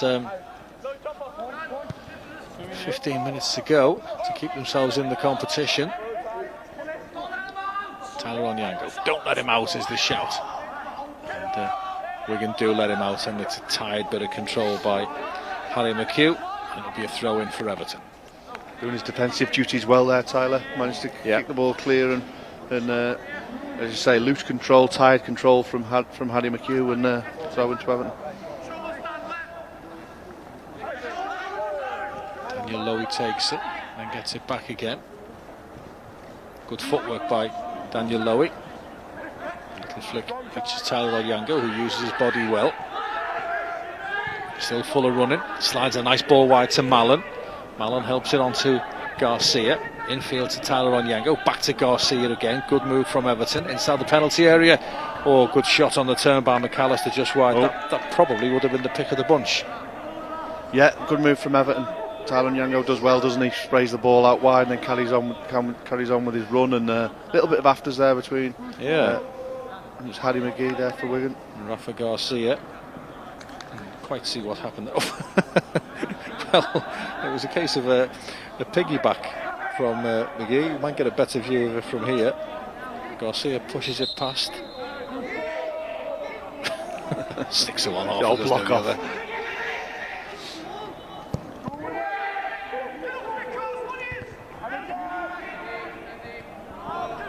11 minutes to go. Everton's 2-goal cushion looking to be enough. Good sliding challenge from Daniel Lowy. He's done well, Daniel Lowy, since replacing Thierry Small. It would have been a blow, certainly, for the Everton coaching staff to lose Thierry Small, but Daniel Lowy has come in and made sure that Thierry hasn't been overly missed. Yeah, we said it'd be a big part of the game, didn't we? Yeah. But it goes to show how well he's done, the fact that Everton haven't missed Thierry Small. Here's McAllister for Everton. Sensible. Back to Mallon. Garcia. Tom Cannon's in acres of space on this right-hand side. Garcia goes on a little jinking run. Just makes things happen. You can see he's that sort of player, isn't he? Yeah. You could be frustrated with him for 10 minutes because he'd probably be a little bit loose in possession, but the next 10 minutes you could make something happen. So I think sometimes with players like that, you've got to let them stay on the football and look to dribble and look to make things happen, and accept that at times they might give away possession easily, but they're always going to try and be that threat and be positive with the football. They excite and infuriate in equal measures. Off goes Harry McHugh for Wigan Athletic, and on for the final knock-ins comes Arthur Lomax, another player you've already mentioned, 16 years of age, born in Birkenhead, joined Wigan from Tranmere Rovers. What have we got in Arthur Lomax, Chad? Arthur Lomax normally plays wide, but again an attacking player, attacking substitution from the staff at Wigan, who are obviously looking to spark some creativity and some positivity into the team. But again, Arthur, under 15 when I was at the club, and had a really good run in a couple of under 15 competitions, and some fresh legs onto the pitch, Darren. I think at this stage we spoke about it 15-20 minutes ago. They need some sort of injection of energy to Wigan. What the both sets of players is they've both gone tired, haven't they? And he's young for an Arthur, isn't he? You don't get many 16-year-old Arthurs, do you? Come running on with a flat cap and a pipe. My dad's an Arthur, he's 88. Free kick for Everton. Deep in Wigan territory. Isaac Price takes it quickly and inaccurately.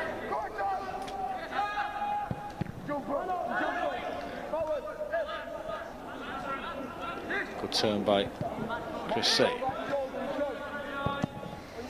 McGee. Decent ball down that far channel. Well watched by Mallon. A bit more belief about this second half. There is, performance. I think the early goal in the extra time really stuffing out of Wigan. Well, they've reached the point of no return, really. It's now or never for Wigan. McAllister. Here's Garcia again. His cross is too close to the goalkeeper, and his cry of anguish tells its own story. Sean McGurk for Wigan. Is there still life in the Latics? Now or never for Wigan. Over Reece Welsh. Isaac Price gets there for Everton. Tyler Onyango takes over. Bit of space for him to operate in. Gallops forward, still full of running, still full of energy. Tyler Onyango. Stopped in his tracks by Dan Smith. It'll be a throw in for Everton over on the far side. 7.5 minutes to go. You can tell he's been training with that at that higher level, can't you, Tyler? He's Yeah. been training with them seniors and them pros, and just goes to show what we were saying earlier about getting these younger players playing at a level and playing with senior players. Physically looks good anyway, Tyler, but still striding forward there, still looks full of energy. Isaac Price is withdrawn, and 16-year-old Jensen Metcalf is on for Everton. Moves nicely, Tyler, doesn't he? He's got a nice movement about him. Yeah, good physicality, good stature. Modern day, isn't he, in terms of central midfield players? Yeah. Isaac Price limps behind the dugout. I think it'll be a long while before the players get out the shower after this game, before they can soak away the pain in their muscles. Here come Wigan with Millen Brown. Tyler Onyango gets a good challenge in. Has he won a throw in for Everton? No, he hasn't. Throw in for Wigan. Not from there.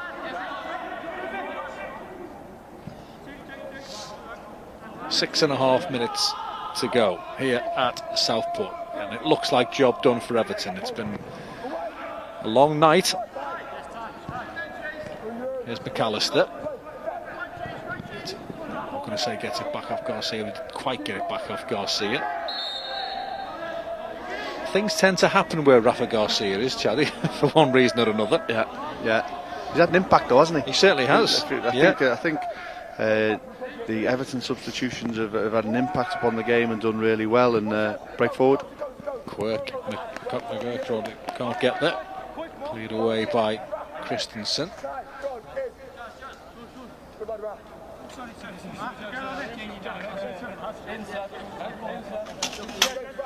Throw in for Wigan Athletic, quarter-finalists in the FA Youth Cup last season, but this season's run after beating Harrogate and Notts County looks as if it's going to flounder in the third round. Tom Costello, out of frustration, hammers the ball into the back of the Everton net, but the whistle had long gone.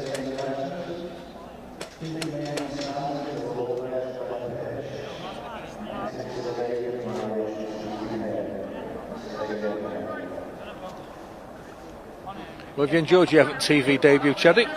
Yeah, I've really enjoyed it, Darren. Thanks for the invite. It's been an enjoyable game, hasn't it? It's been an entertaining game, and credit to both sets of players. We spoke earlier about two academies that are really producing players and are really doing well for their football clubs, and we haven't been disappointed by the performance of either team tonight. Terrific first half performance by Wigan Athletic, and then Everton have managed to take charge from the second half onwards. But I've really enjoyed it, and as I say, thanks for the invite. Great to have you on board. We'll have you on board again. Here's McAllister. Is he going to have the final say? Good save by Owen Mooney. As we said earlier, Chaddy, you have got a foot in both camps, and the Wigan boys have done themselves proud. And as you say, it's good for the game tonight that they haven't fallen behind by too much.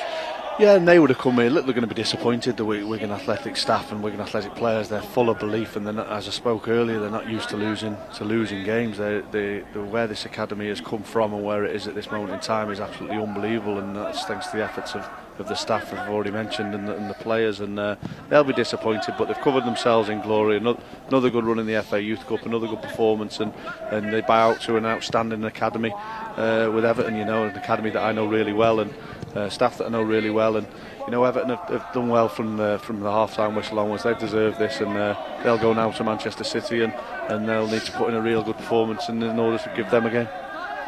Here's Tyler Onyango for the Toffees.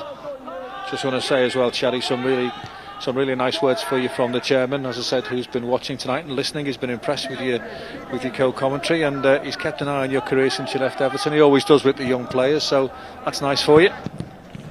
As Everton score, nearly. No, it's great to hear from him, and this, as I said before, the support that the young players get at this football clubs are amazing, and I know that the chairman is fully behind that, and I've always felt that from a very young age when I was at this academy. The support that we had from Philip Carter, etc., back in the day was unbelievable, and I still speak very fondly to people who I was involved in the academy with, and people become friends, and they don't just develop footballers at this Everton Football Club. They develop human beings, and it's an amazing opportunity that I was given to be at such a prestigious football club, and an amazing opportunity these players are getting at this moment in time. And we are a family, aren't we? Yeah, it's a great football club to be at, and the Everton way, and it's about the people, isn't it? The people within the football club, and there's some of the best, no doubt about it, at Everton Football Club.